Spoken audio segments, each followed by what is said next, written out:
Dear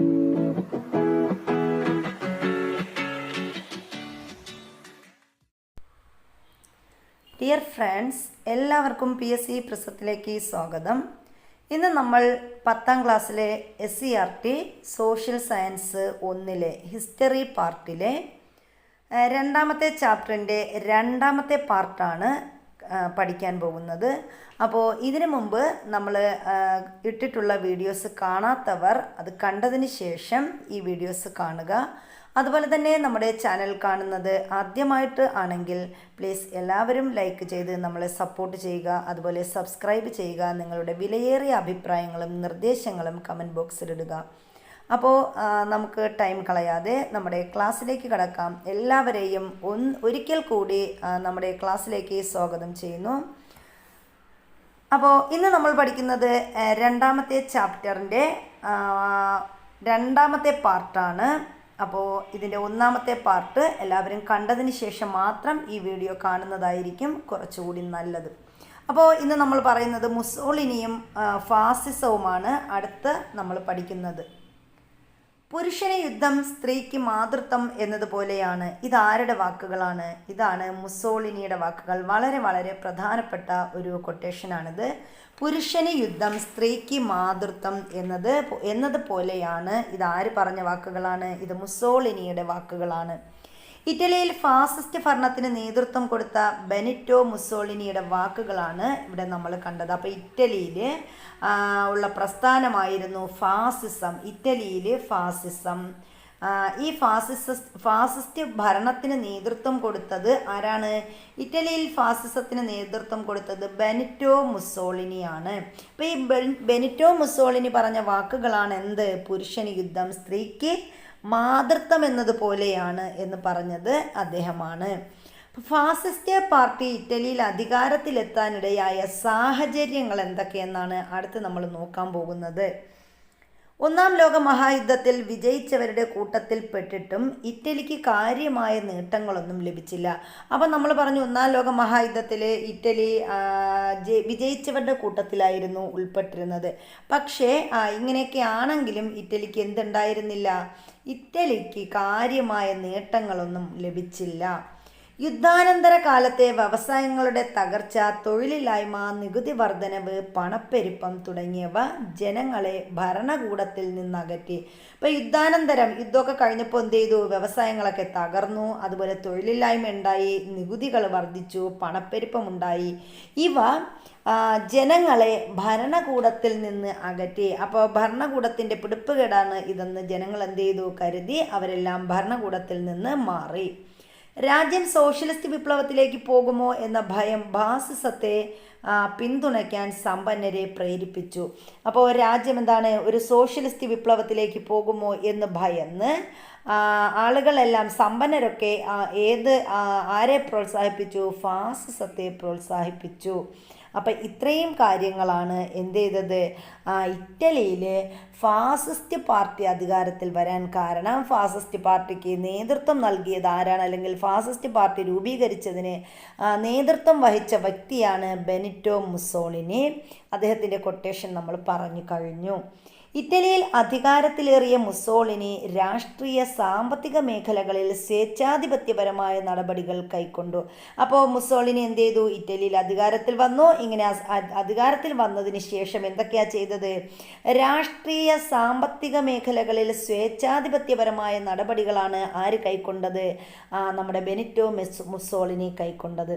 അക്രമത്തിൻ്റെയും ഹിംസയുടെയും മാർഗമാണ് ഫാസിസ്റ്റുകൾ സ്വീകരിച്ചത്. അപ്പോൾ ഫാസിസ്റ്റുകൾ അക്രമത്തിൻ്റെയും ഏതിൻ്റെയും ഹിംസയുടെയും മാർഗമാണ് ഇവർ സ്വീകരിച്ചത്. സോഷ്യലിസ്റ്റുകൾ തൊഴിലാളി കർഷക നേതാക്കൾ എന്നിവരെ രാഷ്ട്രത്തിൻ്റെ ശത്രുക്കളായി പ്രഖ്യാപിച്ചു. അപ്പോൾ ഇവർ സോഷ്യലിസ്റ്റുകളെയും അതുപോലെ തൊഴിലാളി കർഷക നേതാക്കളെയും ഒക്കെ രാഷ്ട്രത്തിൻ്റെ ശത്രുക്കളായിട്ട് ആര് പ്രഖ്യാപിച്ചു? ഈ ഫാസിസ്റ്റുകൾ പ്രഖ്യാപിച്ചു. ഫാസിസ്റ്റ് പാർട്ടിയെ എതിർത്തവരെ വധശിക്ഷയ്ക്ക് വിധേയരാക്കി. അപ്പോൾ ആരെങ്കിലും ഫാസിസ്റ്റുകാരെ എതിർത്താൽ അവരെ എന്ത് ചെയ്തു? വധിച്ചു കളഞ്ഞു. പ്രാചീന റോമാ സാമ്രാജ്യത്തിൻ്റെ പുനഃസ്ഥാപനമായിരുന്നു മുസോളിനിയുടെ ലക്ഷ്യം. അപ്പം മുസോളിനിയുടെ ലക്ഷ്യം എന്തായിരുന്നു? പ്രാചീന റോമാ സാമ്രാജ്യത്തിൻ്റെ പുനഃസ്ഥാപനമായിരുന്നു ആരുടെ ലക്ഷ്യം? നമ്മുടെ ബെനിറ്റോ മുസോളിനിയുടെ ലക്ഷ്യമെന്ന് പറയുന്നത്. അതിൻ്റെ ഭാഗമായി പ്രാചീന റോമൻ ഭരണത്തിൻ്റെ പല മുദ്രകളും അദ്ദേഹം സ്വീകരിച്ചു. അപ്പോൾ പ്രാചീന റോമാ സാമ്രാജ്യത്തെ പുനഃസ്ഥാപിക്കുക എന്ന ലക്ഷ്യത്തോടു കൂടി മുസോളിനി എന്ത് ചെയ്തു? പ്രാചീന റോമൻ ഭരണത്തിൻ്റെ പല മുദ്രകളും എന്ത് ചെയ്തു? സ്വീകരിച്ചു. ഫാസിസ്റ്റ് നയങ്ങൾ നടപ്പിലാക്കുന്നതിന് കരിങ്കുപ്പായക്കാർ എന്ന സൈനിക വിഭാഗത്തെ ഉപയോഗിച്ച് എതിരാളികളെ അടിച്ചമർത്തി. അപ്പോൾ ഫാസിസം ഇത് നമ്മൾ ഒരുപാട് തവണ ചേരുംപടി ചേർക്കാനായിട്ടൊക്കെ ചോദിച്ചിട്ടുണ്ട്. എന്താണ് കരിങ്കുപ്പായക്കാർ എന്ന സംഘടന ഏത്, എന്നിട്ട് അതിൽ ഫാസിസം നാസിസം ഇതൊക്കെ തരും. അപ്പോൾ കരിങ്കുപ്പായക്കാർ ഏതുമായി ബന്ധപ്പെട്ടതാണ്? ഫാസിസ്റ്റ് നയങ്ങൾ നടപ്പിലാക്കുന്നതിന് രൂപീകരിച്ച സൈനിക വിഭാഗമാണ് ഏതെന്ന് പറയുന്നത്? ഈ കരിങ്കുപ്പായക്കാർ എന്ന് പറയുന്നത്. അപ്പോൾ ഫാസിസം, കരിങ്കുപ്പായക്കാർ. ഫാസിസം ഇറ്റലിയിലാണ് കരിങ്കുപ്പായക്കാർ ഉണ്ടായിരുന്നത്. അവർ സൈനിക വിഭാഗമായിരുന്നു. ആക്രമണോത്സുകമായ വിദേശ നയം സ്വീകരിച്ച മുസോളിനി എത്യോപ്യ, അൽബേനിയ തുടങ്ങിയ രാജ്യങ്ങൾ ആക്രമിച്ചു. അപ്പോൾ ഈ മുസോളിനിയുടെ നയമെന്ന് പറയുന്നത് എന്തായിരുന്നു? ആക്രമണോത്സുകമായ ഒരു നയമാണ്, വിദേശ നയമാണ്. അതായത് വിദേശ രാജ്യങ്ങളെല്ലാം ആക്രമിക്കുക, അങ്ങനെയുള്ള ഒരു നയമാണ്. ആക്രമണോത്സുകമായ ഒരു നയമാണ്, വിദേശ നയമാണ് ആര് സ്വീകരിച്ചത്? നമ്മുടെ മുസോളിനി സ്വീകരിച്ചത്. അതുകൊണ്ട് തന്നെ അദ്ദേഹം എന്ത് ചെയ്തു? വിദേശ രാജ്യങ്ങളായ എത്യോപ്യ, അൽബേനിയ തുടങ്ങിയ രാജ്യങ്ങൾ ആക്രമിച്ചു. ഇറ്റലിയുടെ സാമ്രാജ്യത്വ മോഹം ലോകരാജ്യങ്ങളെ മറ്റൊരു ലോകയുദ്ധത്തിലേക്ക് നയിച്ചു. അപ്പോൾ ഇറ്റലിയുടെ ഈ സാമ്രാജ്യത്വ മോഹം എന്ത് ചെയ്തു? ലോകരാജ്യങ്ങളെ മറ്റൊരു ലോകയുദ്ധത്തിലേക്ക് നയിച്ചു. അപ്പോൾ ഇതൊക്കെയാണ് നമ്മുടെ ഫാസിസ്റ്റുമായി ബന്ധപ്പെട്ട് ഇറ്റലിയിൽ നടന്ന കാര്യങ്ങൾ. അപ്പോൾ നമ്മൾ പറഞ്ഞു ഇറ്റലിയിലെ ഫാസിസവുമായി ബന്ധപ്പെട്ട അല്ലെങ്കിൽ ഫാസിസ്റ്റുകാരുടെ സൈനിക വിഭാഗത്തിന് പറയുന്ന പേരെന്താണ്? കരിങ്കുപ്പായക്കാർ എന്നായിരുന്നു. ഇനി നമ്മൾ ഇവിടെ ഒരു പ്രധാന സംഭവം ഇവിടെ പറഞ്ഞിട്ടുണ്ട്. എന്താണ്? വിജയിച്ച ഇറ്റലി. ഒന്നാം ലോക യുദ്ധം ആരംഭിച്ചപ്പോൾ ത്രികക്ഷി സഖ്യത്തിലായിരുന്ന ഇറ്റലി യുദ്ധം തുടരവേ ബ്രിട്ടൻ്റെയും ഫ്രാൻസിൻ്റെയും പക്ഷത്തേക്ക് കൂറുമാറി. അപ്പോൾ നമ്മൾ പഠിച്ചായിരുന്നു ത്രികക്ഷി സഖ്യത്തിലായിരുന്നു ആദ്യം ഇറ്റലി എന്ന് പറയുന്നത്. ത്രികക്ഷി സഖ്യത്തിൽ ആരൊക്കെ ഉണ്ടായിരുന്നു? ഇറ്റലിയും ജർമ്മനി, ഓസ്ട്രിയ, ഹംഗറി എന്നീ രാജ്യങ്ങളാണ് ത്രികക്ഷി സഖ്യത്തിൽ ഉണ്ടായിരുന്നത്. ഇനി ബ്രിട്ടൻ, ഫ്രാൻസ്, റഷ്യ തുടങ്ങിയവയായിരുന്നു ത്രികക്ഷി സൗഹാർദ്ദ സഖ്യത്തിൽ വന്നത്. അപ്പോൾ ഈ പക്ഷത്തിലേക്ക് ആര് കൂറുമാറി? യുദ്ധത്തിൽ ക്രമേണ ഇറ്റലി ഫ്രാൻസിൻ്റെ പക്ഷത്തേക്ക് എന്ത് ചെയ്തു? കൂറുമാറി. അങ്ങനെ യുദ്ധം അവസാനിക്കുമ്പോൾ ഇറ്റലി ആരുടെ പക്ഷത്തായി? ഇറ്റലി വിജയിച്ചവരുടെ പക്ഷത്തായി. അതുകൊണ്ടാണ് നമ്മൾ തുടക്കത്തിൽ പറഞ്ഞത് ഇറ്റലി വിജയിച്ചവരുടെ കൂട്ടത്തിലായിരുന്നെങ്കിലും അവർക്ക് യാതൊരു ആനുകൂല്യങ്ങളും ലഭിച്ചില്ല എന്ന്. ഇനി എന്താണ് മെറ്റിയോറ്റി എന്ന് നോക്കാം. ഇറ്റലിയിലെ പ്രമുഖ സോഷ്യലിസ്റ്റ് ചിന്തകനായിരുന്നു മെറ്റിയോറ്റി. അപ്പോൾ ഇറ്റലിയിലെ ഒരു പ്രധാനപ്പെട്ട സോഷ്യലിസ്റ്റ് ചിന്തകൻ. അപ്പോൾ ഇറ്റലി, മെറ്റിയോറ്റി രണ്ടിലും ഉണ്ട്. അപ്പോൾ മെറ്റിയോറ്റി അപ്പോൾ ഇറ്റലിയിലെ ആരാണ്? ഒരു സോഷ്യലിസ്റ്റ്, പ്രമുഖ സോഷ്യലിസ്റ്റ് ചിന്തകനാണ്. ഫാസിസ്റ്റുകളുടെ പ്രവർത്തനങ്ങളെ സാധാരണക്കാരൻ അദ്ദേഹം വ്യക്തമാക്കി കൊടുത്തു. അപ്പോൾ ഈ ഫാസിസ്റ്റുകളുടെ പ്രവർത്തനം എങ്ങനെയൊക്കെയാണെന്ന് അദ്ദേഹം തൻ്റെ എഴുത്തിലൂടെ സാധാരണക്കാർക്ക് വ്യക്തമാക്കി കൊടുത്തു. സ്വതന്ത്രമായ എഴുത്തിലൂടെയും പ്രസംഗത്തിലൂടെയും ഫാസിസ്റ്റ് വിരുദ്ധത പ്രകടിപ്പിച്ച മെറ്റിയോറ്റിയെ ഫാസിസ്റ്റുകൾ തെരുവിൽ വെച്ച് പിടികൂടി വധിച്ചു. അപ്പോൾ ഈ ഫാസിസ്റ്റുകാരുടെക്കെതിരെ ആളുകൾക്ക് പിന്നെ എഴുത്തിലൂടെയും പ്രസംഗത്തിലൂടെയൊക്കെ ഇയാൾ എന്ത് ചെയ്തു? ബോധനം നൽകി. അപ്പോൾ ഇതിനെതിരെ പ്രതികരിച്ച ഫാസിസ്റ്റുകൾ അദ്ദേഹത്തെ എന്ത് ചെയ്തു? പിടികൂടി, തെരുവിൽ വെച്ച് പിടികൂടി വധിച്ചു കളയാണ് ചെയ്തത്. അതാണ് മെറ്റിയോറ്റി എന്ന് പറയുന്നത്. അടുത്ത നമ്മൾ പറയുന്നത് ഹിറ്റ്ലറും നാസിസവുമാണ്. ഹിറ്റ്ലറെ കുറിച്ചാണ് പഠിക്കാൻ പോകുന്നത്. അവർ ആദ്യം വന്നത് സോഷ്യലിസ്റ്റുകളെ തേടിയായിരുന്നു. ഞാനൊരു സോഷ്യലിസ്റ്റ് അല്ലാത്തത് കൊണ്ട് അപ്പോൾ പ്രതിഷേധിച്ചില്ല. പിന്നീട് അവർ വന്നത് ട്രേഡ് യൂണിയൻകാരെ തിരക്കിയായിരുന്നു. ഒരു ട്രേഡ് യൂണിയൻകാരനല്ലാത്തതിനാൽ ഞാൻ പ്രതിഷേധിച്ചില്ല. പിന്നീട് അവർ വന്നത് ജൂതരെ തേടിയായിരുന്നു. ഒരു ജൂതനല്ലാത്തതിനാൽ ഞാൻ അപ്പോഴും പ്രതിഷേധിച്ചില്ല. ഒടുവിൽ അവർ വന്നത് എന്നെ തേടിയായിരുന്നു. അപ്പോൾ എനിക്ക് വേണ്ടി പ്രതിഷേധിക്കാൻ മറ്റാരും ബാക്കിയുണ്ടായിരുന്നില്ല. ഇത് ആരുടെ വാക്കുകളാണ്? ഇത് ജർമ്മൻ പുരോഹിതൻ പാസ്റ്റർ മാർട്ടിൻ നിമോയ്ലർ പറഞ്ഞ വാക്കുകളാണ്. അപ്പോൾ ജർമ്മനിയിലെ ഒരു പുരോഹിതനായ പാസ്റ്റർ മാർട്ടിൻ നിമോയ്ലറുടെ വാക്കുകളാണ് ഇപ്പോൾ നമ്മളിവിടെ വായിച്ചത്. ഫാസിസത്തിൻ്റെ ജർമ്മൻ പതിപ്പാണ് നാസിസം. അപ്പോൾ നാസിസം എന്ന് പറഞ്ഞാൽ ഫാസിസത്തിൻ്റെ ജർമ്മൻ പതിപ്പാണ് എന്ത്? നാസിസം. നാസി പാർട്ടിയുടെ നേതാവ് ആരായിരുന്നു? അഡോൾഫ് ഹിറ്റ്ലറെ ജർമ്മനിൽ അധികാരത്തിലേറാൻ സഹായിച്ച ചില ഘടകങ്ങളാണ് ഇനി നമ്മൾ നോക്കാൻ പോകുന്നത്. അപ്പോൾ ജർമ്മനിയിൽ ഉണ്ടായ ഒരു പ്രസ്ഥാനമാണ് നാസിസം എന്ന് പറയുന്നത്. നാസിസത്തിൻ്റെ നേതാവ് അല്ലെങ്കിൽ നാസിസത്തിന് നേതൃത്വം നൽകിയത് ആരാണ്? അഡോൾഫ് ഹിറ്റ്ലറാണ്. ഇനി എന്താണ് ഹിറ്റ്ലറെ ജർമ്മനിയിൽ അധികാരത്തിലേറാൻ സഹായിച്ച ഘടകങ്ങൾ എന്നാണ് നമ്മൾ നോക്കുന്നത്.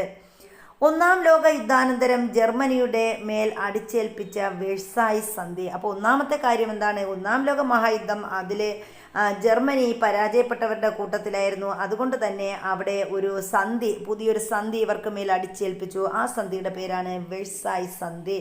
അപ്പോൾ ജർമ്മനിയുടെ മേൽ അടിച്ചേൽപ്പിച്ച വെഴ്സായി സന്ധി എന്ത് ചെയ്തു? ജർമ്മനിയിൽ നാസിസം എന്ന പ്രസ്ഥാനം രൂപം കൊള്ളാൻ കാരണമായി. സാമ്പത്തിക തകർച്ചയും പണപ്പെരുപ്പവും ജർമ്മനിയിൽ യുദ്ധം കഴിഞ്ഞപ്പോൾ എന്ത് ചെയ്തു? സാമ്പത്തിക തകർച്ചയുണ്ടായി, അതുവഴി പണപ്പെരുപ്പം ഉണ്ടായി. ഇത് നാസിസത്തിന് വഴിതെളിച്ചു. ജർമ്മൻ ഭരണകൂടത്തിൻ്റെ പരാജയവും രാഷ്ട്രീയ അസ്ഥിരതയും എന്തിന് കാരണമായി? അതും എന്തിനാണ്? നാസിസത്തിൻ്റെ രൂപീകരണത്തിന് വഴിതെളിച്ചു.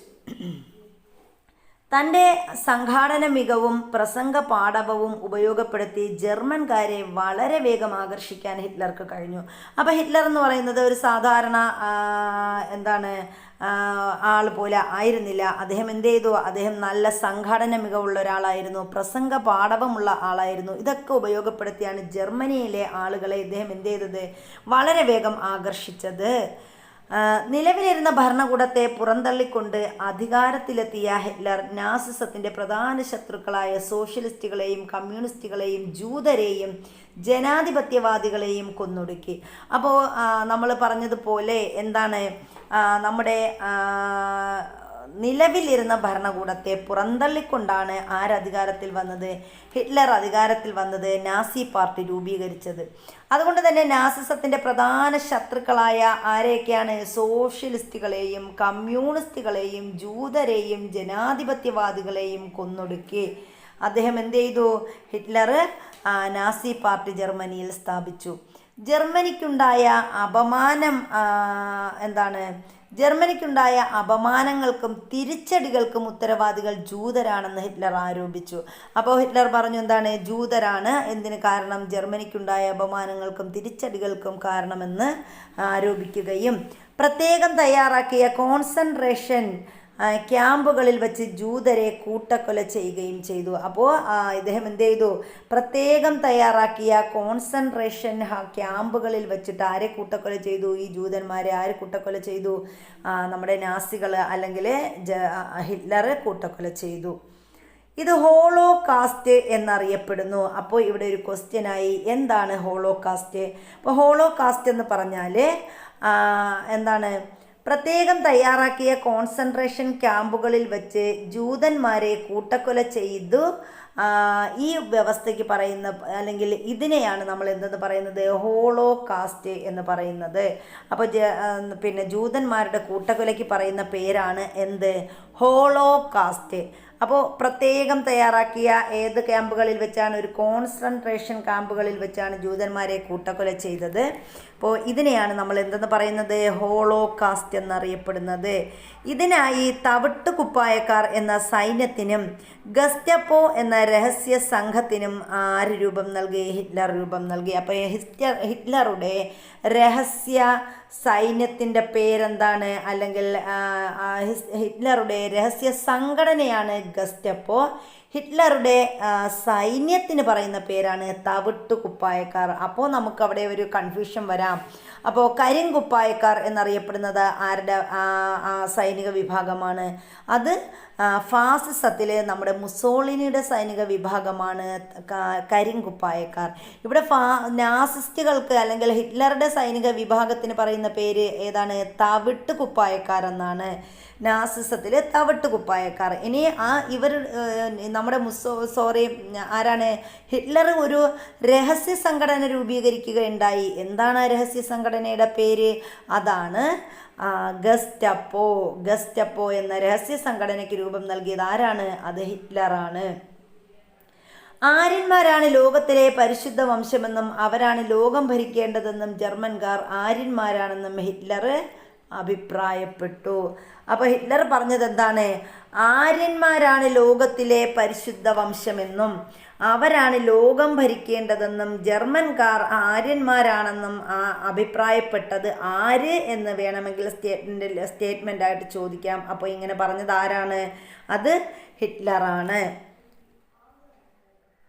നാസി പാർട്ടി ഒഴികെയുള്ള മറ്റു പാർട്ടികളെ നിരോധിച്ചു, തൊഴിലാളി സംഘടനകൾക്ക് വിലക്കേർപ്പെടുത്തി. അപ്പോൾ എന്ത് ചെയ്തു? ജർമ്മനിയിൽ നാസി പാർട്ടി ഒഴികെയുള്ള മറ്റെല്ലാ പാർട്ടികളെയും ആര് ഉപേക്ഷിച്ചു? നമ്മുടെ ഹിറ്റ്ലർ ഉപേക്ഷിക്കുകയും അതുപോലെ തന്നെ എന്തിന് രൂപം നൽകുകയും ചെയ്തു? അവിടെ തൊഴിലാളി സംഘടനകൾക്ക് വിലക്കേർപ്പെടുത്തി നാസി പാർട്ടിക്ക് രൂപം നൽകി. ജനങ്ങൾക്ക് സൈനിക സേവനം നിർബന്ധമാക്കി. വെഴ്സായ് സന്ധിയിലെ വ്യവസ്ഥകൾക്കെതിരെ ജനങ്ങളിൽ പ്രതികാര മനോഭാവം വളർത്തിയെടുത്തു. അപ്പോൾ ഈ നാസികൾ എന്ത് ചെയ്തു? ജനങ്ങൾക്ക് സൈനിക സേവനം നിർബന്ധമാക്കി. അപ്പോൾ നിർബന്ധമായിട്ടും ജനങ്ങൾ എന്ത് ചെയ്യണം? സൈന്യത്തെ സേവിക്കണം. അപ്പോൾ സൈനിക സേവനം നിർബന്ധമാക്കി. വെഴ്സായ് സന്ധിയിലെ വ്യവസ്ഥകൾക്കെതിരെ ജനങ്ങളിൽ പ്രതികാര മനോഭാവം വളർത്തിയെടുത്തു. അപ്പോൾ നമ്മൾ പറഞ്ഞു, ഒന്നാം ലോക മഹായുദ്ധാനന്തരം വെഴ്സായ് സന്ധിയിൽ കുറേ വ്യവസ്ഥകൾ ജർമ്മനിക്കെതിരെ ഉണ്ടായിരുന്നു. അപ്പോൾ ഈ വ്യവസ്ഥകൾക്കെതിരെ ജനങ്ങളിൽ പ്രതികാര മനോഭാവം വളർത്തിയെടുത്തു. ആര്? നമ്മുടെ ഈ നാസിസം എന്ന് പറയുന്ന സംഘടന. ഇനി പത്രം, സിനിമ, റേഡിയോ, വിദ്യാഭ്യാസം തുടങ്ങിയവയെ ആശയപ്രചരണത്തിന് ഉപയോഗിച്ചു. അപ്പോൾ എന്തൊക്കെയാണ്? പത്രം, അതുപോലെ സിനിമ, റേഡിയോ, വിദ്യാഭ്യാസം തുടങ്ങിയവയെ ആശയപ്രചരണത്തിന് വേണ്ടിയിട്ട് ഉപയോഗിച്ചു. ജനങ്ങളുടെ മനസ്സിലെ പ്രതികാര മനോഭാവം ചൂഷണം ചെയ്ത ഹിറ്റ്ലർ ആക്രമണപരമായ ഒരു വിദേശ നയം സ്വീകരിച്ചു. അപ്പോൾ ജനങ്ങളെ എന്ത് ചെയ്തു? ജനങ്ങളുടെ മനസ്സിൽ പ്രതികാര മനോഭാവം ചൂഷണം ചെയ്യുകയും അതുവഴി ഹിറ്റ്ലർ എന്ത് ചെയ്തു? ആക്രമണപരമായ ഒരു വിദേശ നയം സ്വീകരിക്കുകയും ചെയ്തു. ഓസ്ട്രിയ, ചെക്കോസ്ലോവാക്യ തുടങ്ങിയ രാഷ്ട്രങ്ങളെ ആക്രമിച്ചു. അപ്പോൾ ഏതൊക്കെ രാജ്യങ്ങളെയാണ്? ഓസ്ട്രിയ, അതുപോലെ ചെക്കോസ്ലോവാക്യ തുടങ്ങിയ രാഷ്ട്രങ്ങളെ ആരാക്രമിച്ചു? ജർമ്മനി ആക്രമിക്കുകയും ഇറ്റലി, ജപ്പാൻ എന്നീ രാജ്യങ്ങളുമായി ചേർന്ന സൈനിക സഖ്യം രൂപീകരിക്കുകയും ചെയ്തു. അപ്പോൾ ഇറ്റലി, ജപ്പാൻ എന്നീ രാജ്യങ്ങളോട് ചേർന്നിട്ട് സൈനിക സഖ്യം രൂപീകരിച്ചു. അപ്പോൾ ജർമ്മനി ആരുമായിട്ടൊക്കെ ചേർന്നാണ് സൈനിക സഖ്യം രൂപീകരിച്ചതെന്ന് ചോദിച്ചാൽ ഇറ്റലി, ജപ്പാൻ എന്നീ രാജ്യങ്ങളുമായി ജർമ്മനി സൈനിക സഖ്യം രൂപിച്ചു. എന്നാൽ ഏതൊക്കെ രാജ്യങ്ങളെ ആക്രമിച്ചു? ഓസ്ട്രിയ, ചെക്കോസ്ലോവാക്യ തുടങ്ങിയ രാജ്യങ്ങളെ ജർമ്മനി ആക്രമിക്കുകയും ചെയ്തു. ഹിറ്റ്ലറുടെ ഈ നയത്തിനെതിരായി മറ്റ് രാജ്യങ്ങൾ സഖ്യങ്ങൾ ഉണ്ടാക്കുകയും അത് മറ്റൊരു ലോകയുദ്ധത്തിന് കാരണമാവുകയും ചെയ്തു. അപ്പോൾ ഹിറ്റ്ലറുടെ ഈ ഒരു നയത്തെ, അതായത് സോഷ്യലിസത്തെ അപ്പാടെ എന്ത് ചെയ്യുന്നു? ഒഴിവാക്കുന്നു. അതുപോലെ തന്നെ ജനങ്ങൾക്ക് സൈനിക സേവനം നിർബന്ധമാക്കി. പിന്നെ വെഴ്സായ് സന്ധികളിലെ വ്യവസ്ഥകൾക്കെതിരെ ജനങ്ങളിൽ പ്രതികാര മനോഭാവം വളർത്തി. ഇതൊക്കെ അതുപോലെ പത്രം, സിനിമ, റേഡിയോ, വിദ്യാഭ്യാസം തുടങ്ങിയവയെ ആശയപ്രചരണത്തിന് ഉപയോഗിച്ചു. അങ്ങനെ എന്ത് ചെയ്തു? ഒരു പ്രതികാര മനോഭാവം ഉണ്ടാക്കി വിദേശാക്രമണത്തിന് ഒരു വിദേശ നയം, ആക്രമണപരമായ ഒരു വിദേശ നയമാണ് ആര് സ്വീകരിച്ചത്? നമ്മുടെ ഹിറ്റ്ലർ സ്വീകരിച്ചത്. ഇനി നമ്മളിവിടെ പ്രധാനപ്പെട്ട ഒരു കാര്യം പറയാനുള്ളത് നമ്മുടെ എന്താണ്? ആൻ ഫ്രാങ്കിൻ്റെ ഡയറി കുറിപ്പുകളെ കുറിച്ചാണ് ഇവിടെ തന്നിരിക്കുന്നത്. എന്താണെന്ന് നോക്കാം. നാസി ഭരണകാലത്തെ ജൂതവേട്ടയുടെ അനുഭവ വിവരണമാണ് ആൻ ഫ്രാങ്കിൻ്റെ ഡയറി കുറിപ്പുകൾ. അപ്പോൾ ഈ ആൻ ഫ്രാങ്കിൻ്റെ ഡയറി കുറിപ്പുകൾ എന്തുമായി ബന്ധപ്പെട്ടതാണ്? നാസി ഭരണകാലത്തെ ജൂതവേട്ടയുടെ അനുഭവ വിവരണമാണ് ആൻ ഫ്രാങ്ക് തൻ്റെ ഡയറി കുറിപ്പുകളിൽ വ്യക്തമാക്കിയിരിക്കുന്നത്. നാസി വാഴ്ചക്കാലത്ത് ജർമ്മനിയിൽ നിന്ന് ആൻ ഫ്രാങ്കിൻ്റെ കുടുംബം ഒളിച്ചു കടന്നു. അപ്പോൾ നാസികളുടെ ആ ഒരു സമയത്ത്, നാസി വാഴ്ചക്കാലത്ത് എന്ത് ചെയ്തു? ജർമ്മനിയിലായിരുന്ന ആൻ ഫ്രാങ്കിൻ്റെ കുടുംബം ഒളിച്ചു കടന്നു. എന്നാൽ നാസികളുടെ പിടിയിലകപ്പെട്ട ആൻ ഫ്രാങ്കും സഹോദരിയും ഔഷ്വിറ്റ്സ് കോൺസെൻട്രേഷൻ ക്യാമ്പിൽ അടയ്ക്കപ്പെടുകയും തുടർന്ന് മരണമടയുകയും ചെയ്തു. അപ്പം നമ്മൾ പറഞ്ഞു എന്താണ്? കോൺസെൻട്രേഷൻ ക്യാമ്പിൽ ഈ ആരെയാണ്? ജൂതന്മാരെ പിടിക്കുകയും അവരെ വധിക്കുകയും ഒക്കെ ചെയ്ത കാര്യം നമ്മൾ പറഞ്ഞായിരുന്നു. അപ്പോൾ കോൺസെൻട്രേഷൻ ക്യാമ്പുകളിൽ വെച്ച് ജൂതന്മാരെ കൂട്ടക്കൊല ചെയ്ത ഈ ഒരു നടപടി അറിയപ്പെട്ടിരുന്ന പേര് ഏത് പേരിലാണ് അറിയപ്പെട്ടിരുന്നത് നമ്മൾ പറഞ്ഞു, ഹോളോകാസ്റ്റ് എന്ന് ആണ് അറിയപ്പെട്ടത്. അപ്പോൾ ഹോളോകാസ്റ്റിലൂടെ നമ്മുടെ ഈ ആൻ ഫ്രാങ്കിനെയും അതുപോലെ തന്നെ അവരുടെ സഹോദരിയെയും ഒക്കെ എന്ത് ചെയ്തു, ആ കോൺസെൻട്രേഷൻ ക്യാമ്പിൽ അടച്ചു അവരെല്ലാം വധിക്കപ്പെടുകയാണ് ചെയ്തത്. അടുത്ത് നമ്മൾ പറയുന്നത് ചെമ്പകരാമൻ പിള്ളയും നാസികളെയും കുറിച്ചാണ് പഠിക്കുന്നത്. ഇന്ത്യൻ സ്വാതന്ത്ര്യത്തിന് വേണ്ടി ജീവിതാന്ത്യം വരെ പോരാടിയ വിപ്ലവകാരിയാണ് മലയാളിയായ ചെമ്പകരാമൻ പിള്ള. അപ്പോൾ ഇന്ത്യൻ സ്വാതന്ത്ര്യത്തിന് വേണ്ടി ജീവിതാന്ത്യം വരെ പോരാടിയ വിപ്ലവകാരിയാണ് ആര്, നമ്മുടെ മലയാളി കൂടിയായ ചെമ്പകരാമൻ പിള്ള. അപ്പോൾ ഇനി കാബൂൾ ആസ്ഥാനമാക്കി രാജ മഹേന്ദ്ര പ്രതാപ് സ്ഥാപിച്ച ഒന്നാമത്തെ സ്വതന്ത്ര ഭാരത സർക്കാരിൽ വിദേശകാര്യമന്ത്രിയായിരുന്നു അദ്ദേഹം. അപ്പോൾ നമ്മുടെ ചെമ്പകരാമൻ പിള്ളയുടെ പ്രത്യേകത എന്താണ്, അദ്ദേഹം കാബൂൾ ആസ്ഥാനമാക്കി രാജ മഹേന്ദ്ര പ്രതാപ് സ്ഥാപിച്ച ഒന്നാമത്തെ സ്വതന്ത്ര ഭാരത സർക്കാരിൽ വിദേശകാര്യമന്ത്രിയായിരുന്നു. ജർമ്മനിയിലെ ദേശീയ കക്ഷിയിൽ അംഗത്വമുള്ള ഏക വിദേശീയനായിരുന്ന അദ്ദേഹം ഹിറ്റ്ലറോടും നാസികളോടും അകന്നതോടെ അവരുടെ ശത്രുവായി.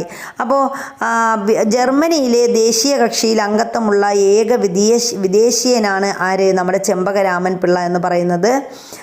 അദ്ദേഹം ഹിറ്റ്ലറോടും നാസികളോടും അകന്നതോടെ എന്ത് ചെയ്തു, ഹിറ്റ്ലറും അതുപോലെ നാസികളും അദ്ദേഹത്തിൻ്റെ ശത്രുവായി. അദ്ദേഹത്തിൻ്റെ വസ്തുവകകൾ സർക്കാർ ജപ്തി ചെയ്യുകയും ചെമ്പകരാമൻ പിള്ളയുടെ മരണത്തിന് നാസികളാണ് ഉത്തരവാദിയെന്ന് വിശ്വസിക്കപ്പെടുകയും ചെയ്യുന്നു. അപ്പോൾ നാസികൾ എന്ത് ചെയ്തു, ചെമ്പകരാമൻ പിള്ളയെ വധിക്കുകയും ചെയ്തതായിട്ടാണ് കരുതപ്പെടുന്നത്. അപ്പോൾ അതാണ് ചെമ്പകരാമൻ പിള്ള എന്ന് പറയുന്നത്. അതും വളരെ ഇമ്പോർട്ടൻ്റ് ആണ്. ഒരു മലയാളി കൂടിയായതുകൊണ്ട് ഇവിടെ വളരെ ഇമ്പോർട്ടൻ്റ് ആയിട്ടുള്ളൊരു ഭാഗമാണ്.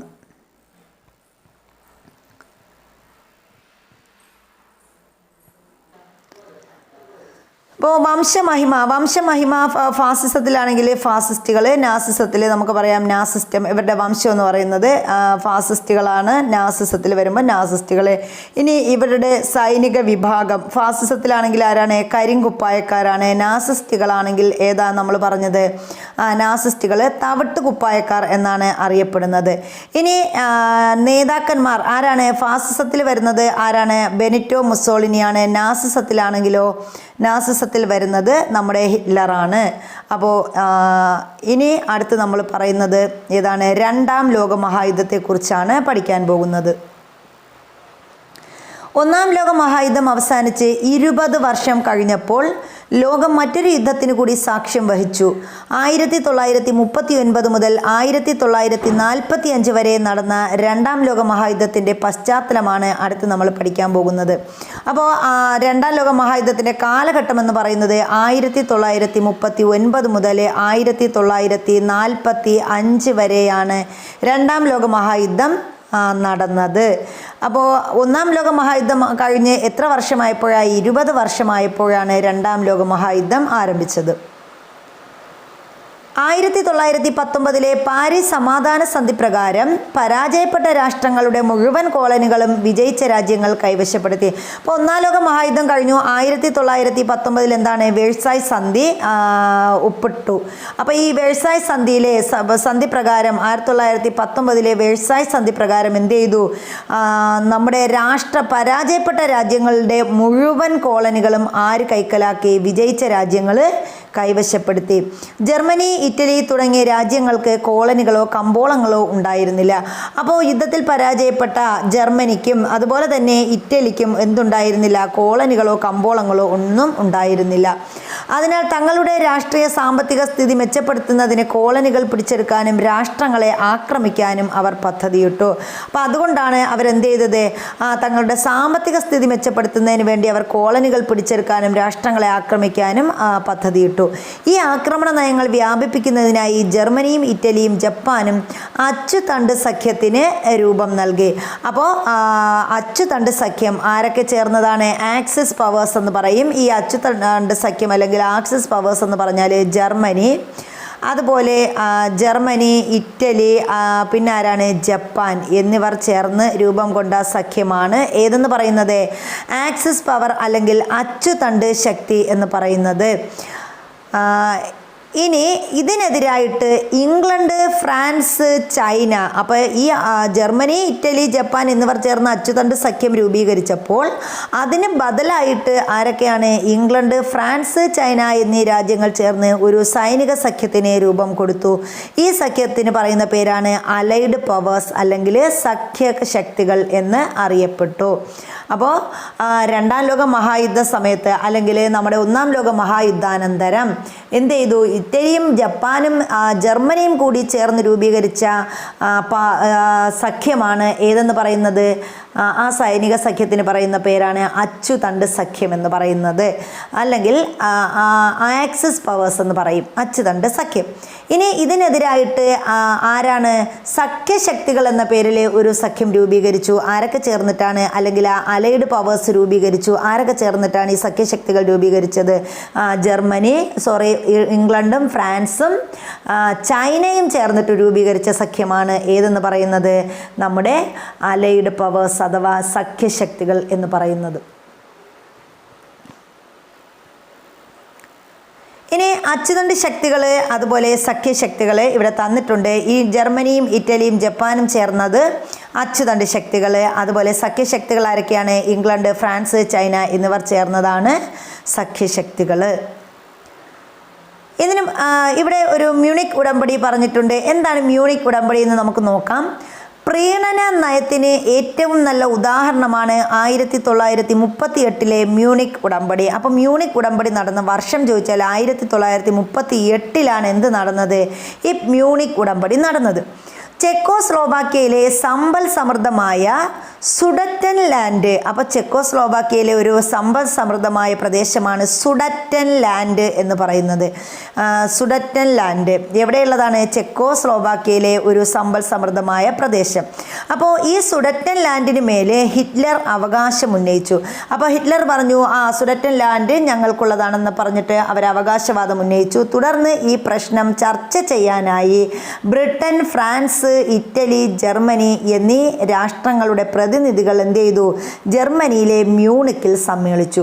അപ്പോൾ ഇങ്ങനെ ജർമ്മനി പറഞ്ഞു, അല്ലെങ്കിൽ ഹിറ്റ്ലർ പറഞ്ഞു സുഡറ്റൻ ലാൻഡ് ഞങ്ങളുടേതാണ് എന്ന്, അല്ലെങ്കിൽ അവർ അവകാശവാദം ഉന്നയിച്ചു. ഇതിനെതിരെ ആര് എതിർത്തു? ഇതിനെ ചെക്കോസ്ലോവാക്യ എതിർത്തു. അങ്ങനെ എന്ത് ചെയ്തു? ജർമ്മനിയിലെ മ്യൂണിക് എന്ന സ്ഥലത്ത് വെച്ചിട്ട് ബ്രിട്ടനും ഫ്രാൻസ്, ഇറ്റലി, ജർമ്മനി എന്നിവരുടെ പ്രതിനിധികൾ എന്ത് ചെയ്തു? ഈ മ്യൂണിക് എന്ന് പറയുന്ന സ്ഥലത്ത് സമ്മേളിച്ചു 1938. ചെക്കോസ്ലോവാക്യയെ ഇതിലേക്ക് ക്ഷണിച്ചില്ല. അപ്പോൾ ഇവരൊരു സമ്മേളനമൊക്കെ നടത്തിയതേ ഉള്ളൂ. പക്ഷേ പ്രശ്നക്കാരായ അല്ലെങ്കിൽ പ്രശ്നം ഉന്നയിച്ച ചെക്കോസ്ലോവാക്യയെ ആര് കൂട്ടിയില്ല? ജർമ്മനിയും ബ്രിട്ടനും ഫ്രാൻസും ഇറ്റലിയും കൂട്ടിയില്ല. അപ്പോൾ ഇതിനെതിരെ എന്ത് ചെയ്തു? ഈ സമ്മേളനം സുഡറ്റൻ ലാൻഡ് ജർമ്മനിക്ക് നൽകാൻ തീരുമാനിച്ചു. അപ്പോൾ ഇവർ സമ്മേളനമൊക്കെ കൂടിയിട്ട് സമ്മേളനത്തിനൊടുവിൽ എന്ത് ചെയ്തു? ഹിറ്റ്ലർക്ക് എന്ത് കിട്ടി? ജർമ്മനിക്ക് എന്ത് കിട്ടി? സുഡറ്റൻ ലാൻഡ് ഹിറ്റ്ലർക്ക് കിട്ടി. അപ്പോൾ ഇതാണ് എന്തെന്ന് പറയുന്നത് 1938 മ്യൂണിക് ഉടമ്പടി എന്ന് പറയുന്നത്. പിന്നീട് അമേരിക്കയും സോവിയറ്റ് യൂണിയനും ഫാസിസ്റ്റ് വിരുദ്ധ സഖ്യത്തോടൊപ്പം ചേർന്നു. അപ്പോൾ ഇതിനെതിരെ ആര്? അമേരിക്കയും സോവിയറ്റ് യൂണിയനും ഏതിനോട് ചേർന്നു? ഫാസിസ്റ്റ് വിരുദ്ധ സഖ്യത്തോടൊപ്പം ചേർന്നു. അച്ചുതണ്ട് ശക്തികളുടെ ആക്രമണങ്ങളെ തടഞ്ഞു നിർത്തുന്നതിൽ സർവ്വരാഷ്ട്ര സഖ്യം പരാജയപ്പെട്ടു. അപ്പോൾ അച്ചുതണ്ട് ആക്രമണങ്ങളെ തടയുന്നതിൽ ആര് പരാജയപ്പെട്ടു? സർവ്വരാഷ്ട്ര സഖ്യം. സർവ്വരാഷ്ട്ര സഖ്യത്തിൽ ആരൊക്കെയാണ് ഉള്ളത്? ഇംഗ്ലണ്ടും ഫ്രാൻസും ചൈനയും. അപ്പോൾ അമേരിക്കയും സോവിയറ്റ് യൂണിയനും ആരുടെ പക്ഷത്തോട്ട് വന്നു? അച്ചുതണ്ട് ശക്തികളായ ജർമ്മനി, ഇറ്റലി, ജപ്പാൻ എന്നിവരുടെ ഭാഗത്തോട്ട് വന്നു. ഇങ്ങനെ വന്നപ്പോൾ ആര് പരാജയപ്പെട്ടു? നമ്മുടെ സർവ്വരാഷ്ട്ര സഖ്യം എന്ത് ചെയ്തു? പരാജയപ്പെട്ടു. ജർമ്മനിയും ഇറ്റലിയും ജപ്പാനും വിവിധ രാജ്യങ്ങളെ ആക്രമിച്ചപ്പോൾ ബ്രിട്ടൻ, ഫ്രാൻസ് തുടങ്ങിയ മുതലാളിത്ത രാജ്യങ്ങൾ ഈ ആക്രമണങ്ങളെ ചേർത്തില്ല. അപ്പോൾ എന്ത് ചെയ്തു? ജർമ്മനിയും ഇറ്റലിയും ജപ്പാനും എന്ത് ചെയ്തു? വിവിധ രാജ്യങ്ങളെയൊക്കെ ആക്രമിച്ചു. ഈ സമയത്ത് സഖ്യകക്ഷികളായ ബ്രിട്ടനും ഫ്രാൻസും ഇങ്ങനെ നോക്കുകുത്തികളെപ്പോലെ നിന്നു. അവർക്ക് ആരെയും ചെറുക്കാനോ ഒന്നിനും കഴിഞ്ഞില്ല. മാത്രമല്ല സോഷ്യലിസ്റ്റ് രാഷ്ട്രമായ സോവിയറ്റ് യൂണിയനെയാണ് അവർ മുഖ്യ ശത്രുവായി കണ്ടത്. അപ്പോൾ ബ്രിട്ടനും ഫ്രാൻസും മുഖ്യ ശത്രുവായിട്ട് കണ്ടത് ആരെയാ? അത് നമ്മുടെ സോഷ്യലിസ്റ്റ് രാഷ്ട്രമായ സോവിയറ്റ് യൂണിയനാണ് അവർ മുഖ്യ ശത്രുവായി കണ്ടത്. ഫാസിസ്റ്റ് ആക്രമണങ്ങൾക്ക് പ്രോത്സാഹനം നൽകിയ ഈ നയം പ്രീണന നയം അഥവാ പോളിസി ഓഫ് അപ്പീസ്മെൻറ്റ് എന്നാണ് അറിയപ്പെട്ടത്. അപ്പോൾ പ്രീണന നയം അഥവാ പോളിസി ഓഫ് അപ്പീസ്മെൻ്റ് എന്ന് പറയുന്നത് ഇതാണ് നമ്മൾ പറഞ്ഞത്. അപ്പോൾ ഫാസിസ്റ്റ് ആക്രമണങ്ങൾക്ക് പ്രോത്സാഹനം നൽകിയ നയമാണ് ഏത്? പ്രീണന നയം അഥവാ പോളിസി ഓഫ് അപ്പീസ്മെൻ്റ് എന്ന് പറയുന്നത്. 1939 സെപ്റ്റംബർ 1 ജർമ്മനി പോളണ്ട് ആക്രമിച്ചു. അപ്പോൾ 1939 സെപ്റ്റംബർ 1 ജർമ്മനി ആരെ ആക്രമിക്കുന്നു? പോളണ്ടിനെ ആക്രമിച്ചു. ഇതിനെ തുടർന്ന് സെപ്റ്റംബർ 3 സഖ്യകക്ഷികൾ ജർമ്മനിക്കെതിരായി യുദ്ധം പ്രഖ്യാപിച്ചു.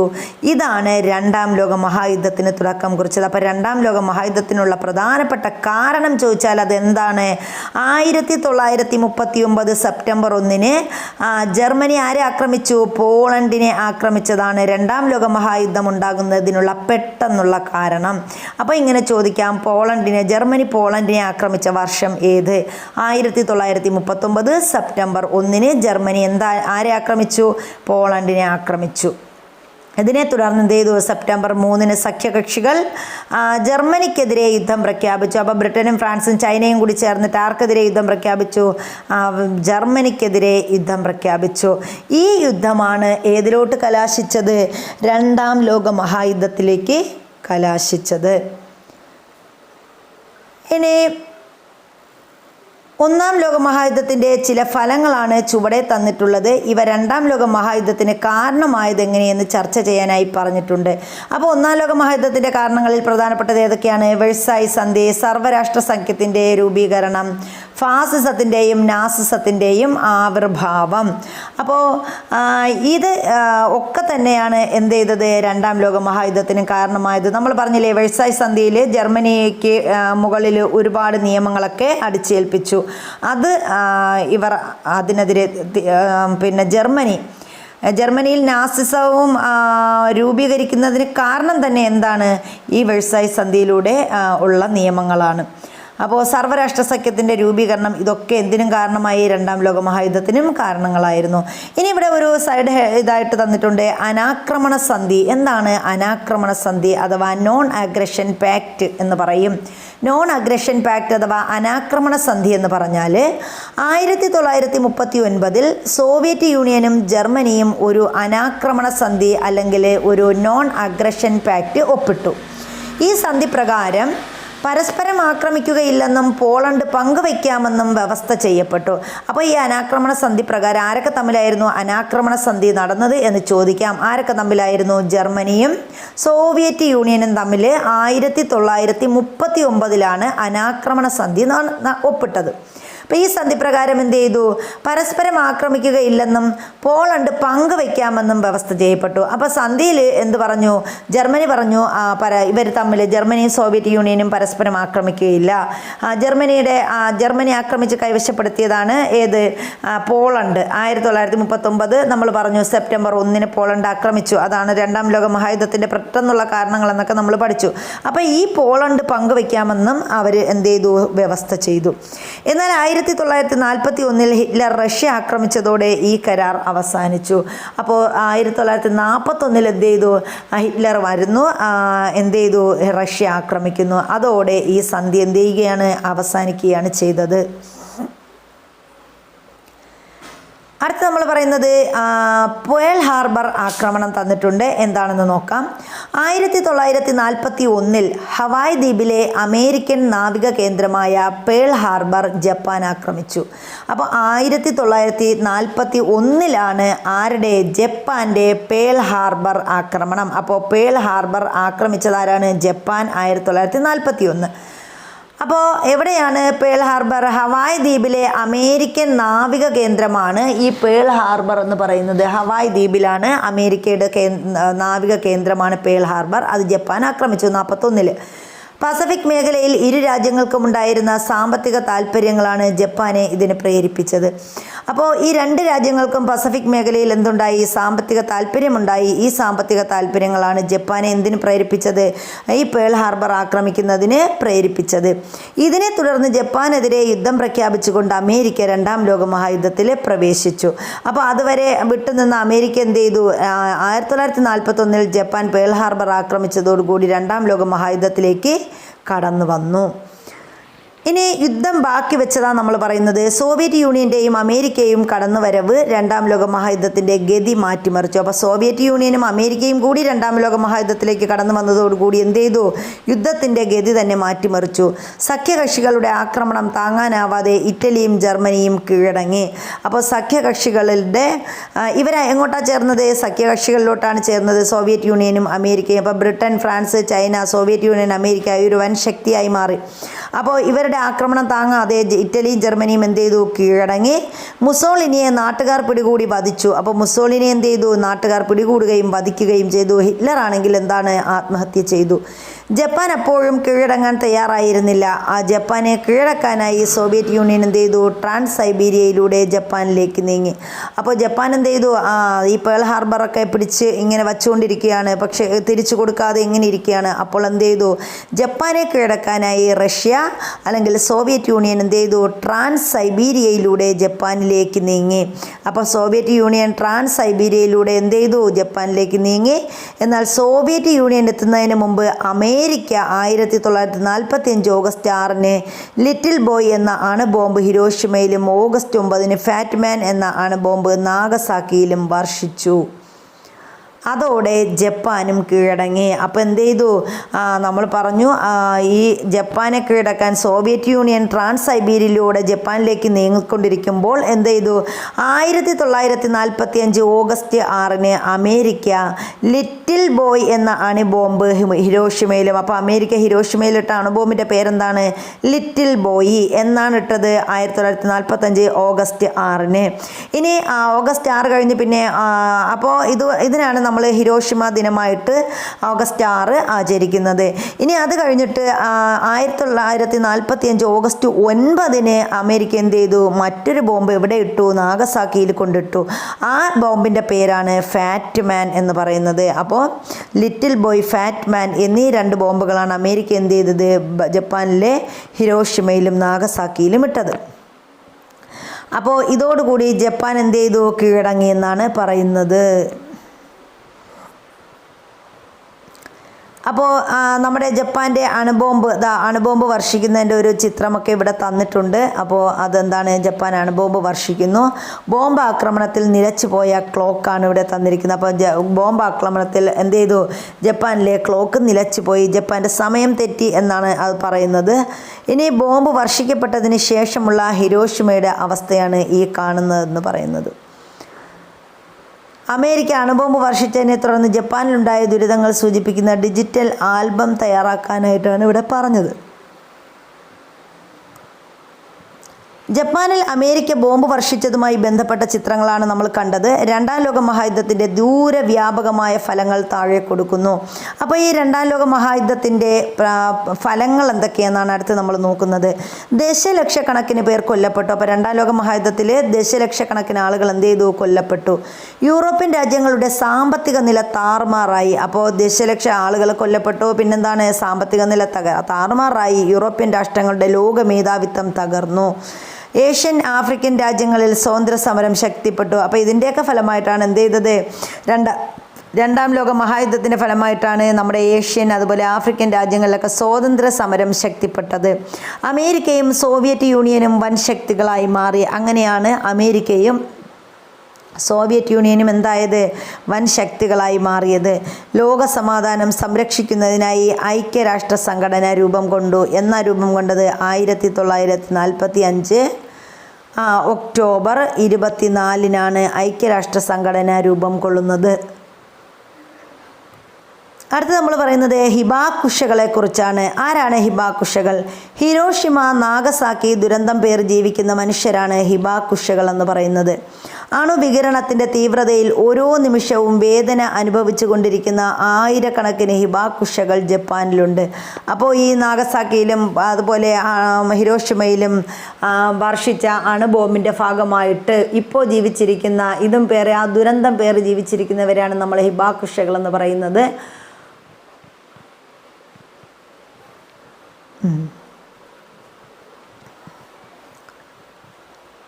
അടുത്ത് സമാധാനത്തിൻ്റെ ചിറകിലേറി.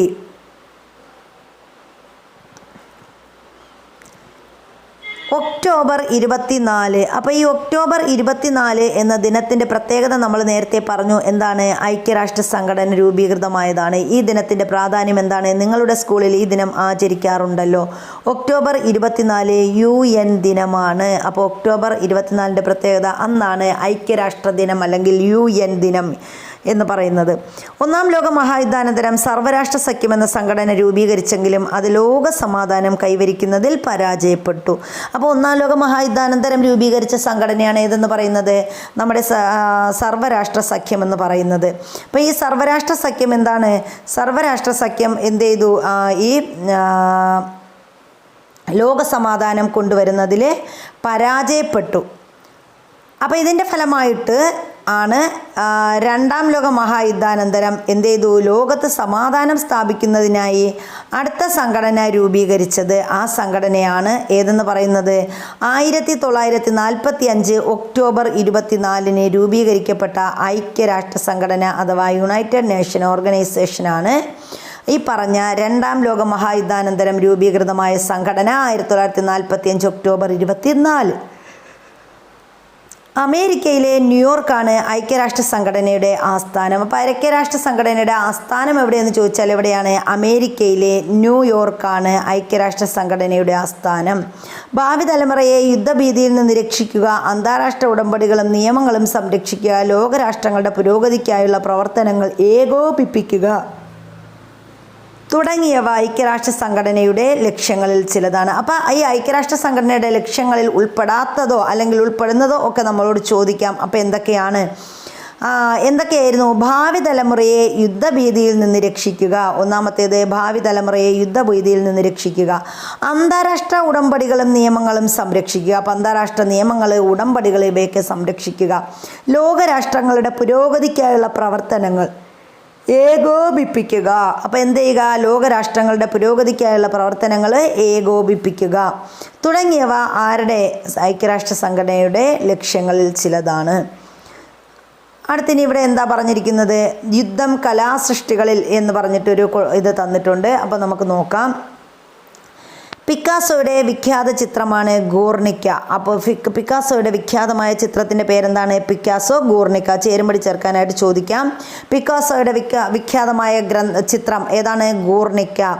ഏണസ്റ്റ് ഹെമിംഗ്വേയുടെ നോവലാണ് മണി മുഴങ്ങുന്നത് ആർക്ക് വേണ്ടി. അപ്പോൾ ഏണസ്റ്റ് ഹെമിംഗ്വേയുടെ നോവൽ ഏതാണ്? മണി മുഴങ്ങുന്നത് ആർക്ക് വേണ്ടി.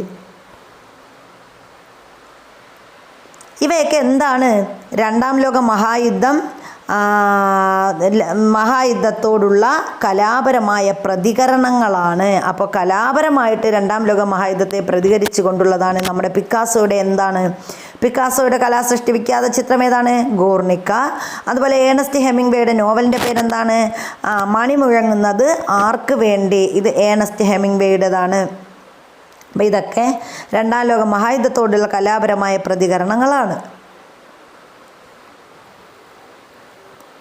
പോളിഷ് സംവിധായകൻ ആന്ദ്രേ വൈദയുടെ യുദ്ധചിത്ര ത്രയങ്ങളായ Generation Kanal, Ashes and Diamonds എന്നിവയും ഡേവിഡ് ലീൻ സംവിധാനം ചെയ്ത the Bridge on the River Kwai, Charlie ചാപ്ലിൻ്റെ ദ ഗ്രേറ്റ് ഡിക്റ്റേറ്റർ, അലൻ റെനെയുടെ ഹിരോഷിമ മോൺ അമോർ, സ്റ്റീവൻ സ്പിൽബർഗിൻ്റെ ഷിൻലേഴ്സ് ലിസ്റ്റ് എന്നിവയും രണ്ടാം ലോക മഹായുദ്ധവുമായി ബന്ധപ്പെട്ട ചലച്ചിത്രങ്ങളാണ്. അപ്പോൾ ഇത് പ്രധാനപ്പെട്ടതാണ്. രണ്ടാം ലോക മഹായുദ്ധവുമായി ബന്ധപ്പെട്ട ചലച്ചിത്രങ്ങൾ ഏതൊക്കെയെന്ന് ചോദിക്കാം. അപ്പോൾ നമ്മൾ ഏതൊക്കെയാണ് പറയേണ്ടത്? ഇവിടെ നമ്മൾ പറഞ്ഞു പോളിഷ് സംവിധായകനായ ആന്ദ്രേ വൈദയുടെ യുദ്ധചിത്ര ത്രയങ്ങളായാണ് നമ്മളിവിടെ പറഞ്ഞത്. ഏതൊക്കെയാണ്? ആന്ദ്രേ വൈദ പോളിഷ് സംവിധായകനാണ്. അദ്ദേഹം സംവിധാനം ചെയ്ത യുദ്ധചിത്രങ്ങൾ ഏതൊക്കെയാണ്? ഒന്ന് generation.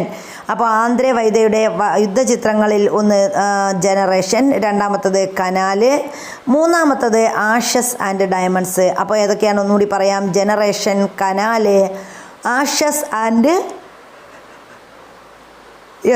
Diamonds, Ashes and Diamonds എന്നിവയും ഡേവിഡ് ലീൻ സംവിധാനം ചെയ്ത ഏതാണ്? ഡേവിഡ് ലീൻ്റെതാണെങ്കിൽ ഏതൊക്കെയാ? The Bridge on the River Kwai. The Bridge on the River Kwai ആരുടെ സിനിമ? ഡേവിഡ് ലീൻ്റെതാണ്. The Bridge on the River Kwai അത് ഡേവിഡ് ലീൻ സംവിധാനം ചെയ്ത സിനിമയാണ്. അതുപോലെ ചാർലി ചാപ്ലിൻ്റെ ദ ഗ്രേറ്റ് ഡിക്റ്റേറ്റർ, ഇമ്പോർട്ടൻ്റ് ആണിത്, ഒരുപാട് തവണ PSC ചോദിച്ചിട്ടുണ്ട്. ദ ചാർലി ചാപ്ലിൻ്റെ സിനിമയായ ദ ഗ്രേറ്റ് ഡിക്റ്റേറ്റർ. അതുപോലെ അലൻ റെനെയുടെ ഹിരോഷിമ മോൺ അമോർ. അപ്പോൾ അലൻ റെനെ സംവിധാനം ചെയ്ത ഏതാണ്? Hiroshima Mon Amour. അതുപോലെ സ്റ്റീവൻ സ്പിൽബർഗിൻ്റെ ഏതാണ്? Schindler's List. Schindler's List Steven സ്പിൽബർഗിൻ്റെതാണ്. Schindler's List Stephen Spielberg. ഇവയെല്ലാം രണ്ടാം ലോക മഹായുദ്ധവുമായി ബന്ധപ്പെട്ട ചലച്ചിത്രങ്ങളാണ്. അപ്പോൾ ഇത്രയുമാണ് രണ്ടാം ലോക മഹായുദ്ധവുമായി ബന്ധപ്പെട്ട ചലച്ചിത്രങ്ങൾ. ഇനി നമ്മളിവിടെ പറയുന്നത് സഡാക്കോയാണ്. നമ്മളെപ്പോഴും കേൾക്കുന്നൊരു പേരാണ്. എല്ലാ വർഷവും ഹിരോഷിമ നാഗസാക്കി ദിനത്തിൽ കുട്ടികളൊക്കെ ഉണ്ടാക്കി കൊണ്ടുപോകുന്ന ഒരു സഡാക്കോ. ഹിരോഷിമയിലെ ബോംബ് വർഷത്തിൻ്റെ ഫലമായുണ്ടായ അണുവികരണത്തിൻ്റെ ഇരയാണ് സഡാക്കോ സുസുക്കി എന്ന ബാലിക. അപ്പോൾ സഡാക്കോ എന്താണ്? നമ്മുടെ രണ്ടാം ലോക മഹായുദ്ധാനന്തരം ഹിരോഷിമയിലെ ബോംബ് വർഷത്തിൻ്റെ ഫലമായുണ്ടായ അണുവികരണത്തിൻ്റെ ഇരയാണ് സഡാക്കോ സുസുക്കി എന്ന ബാലിക.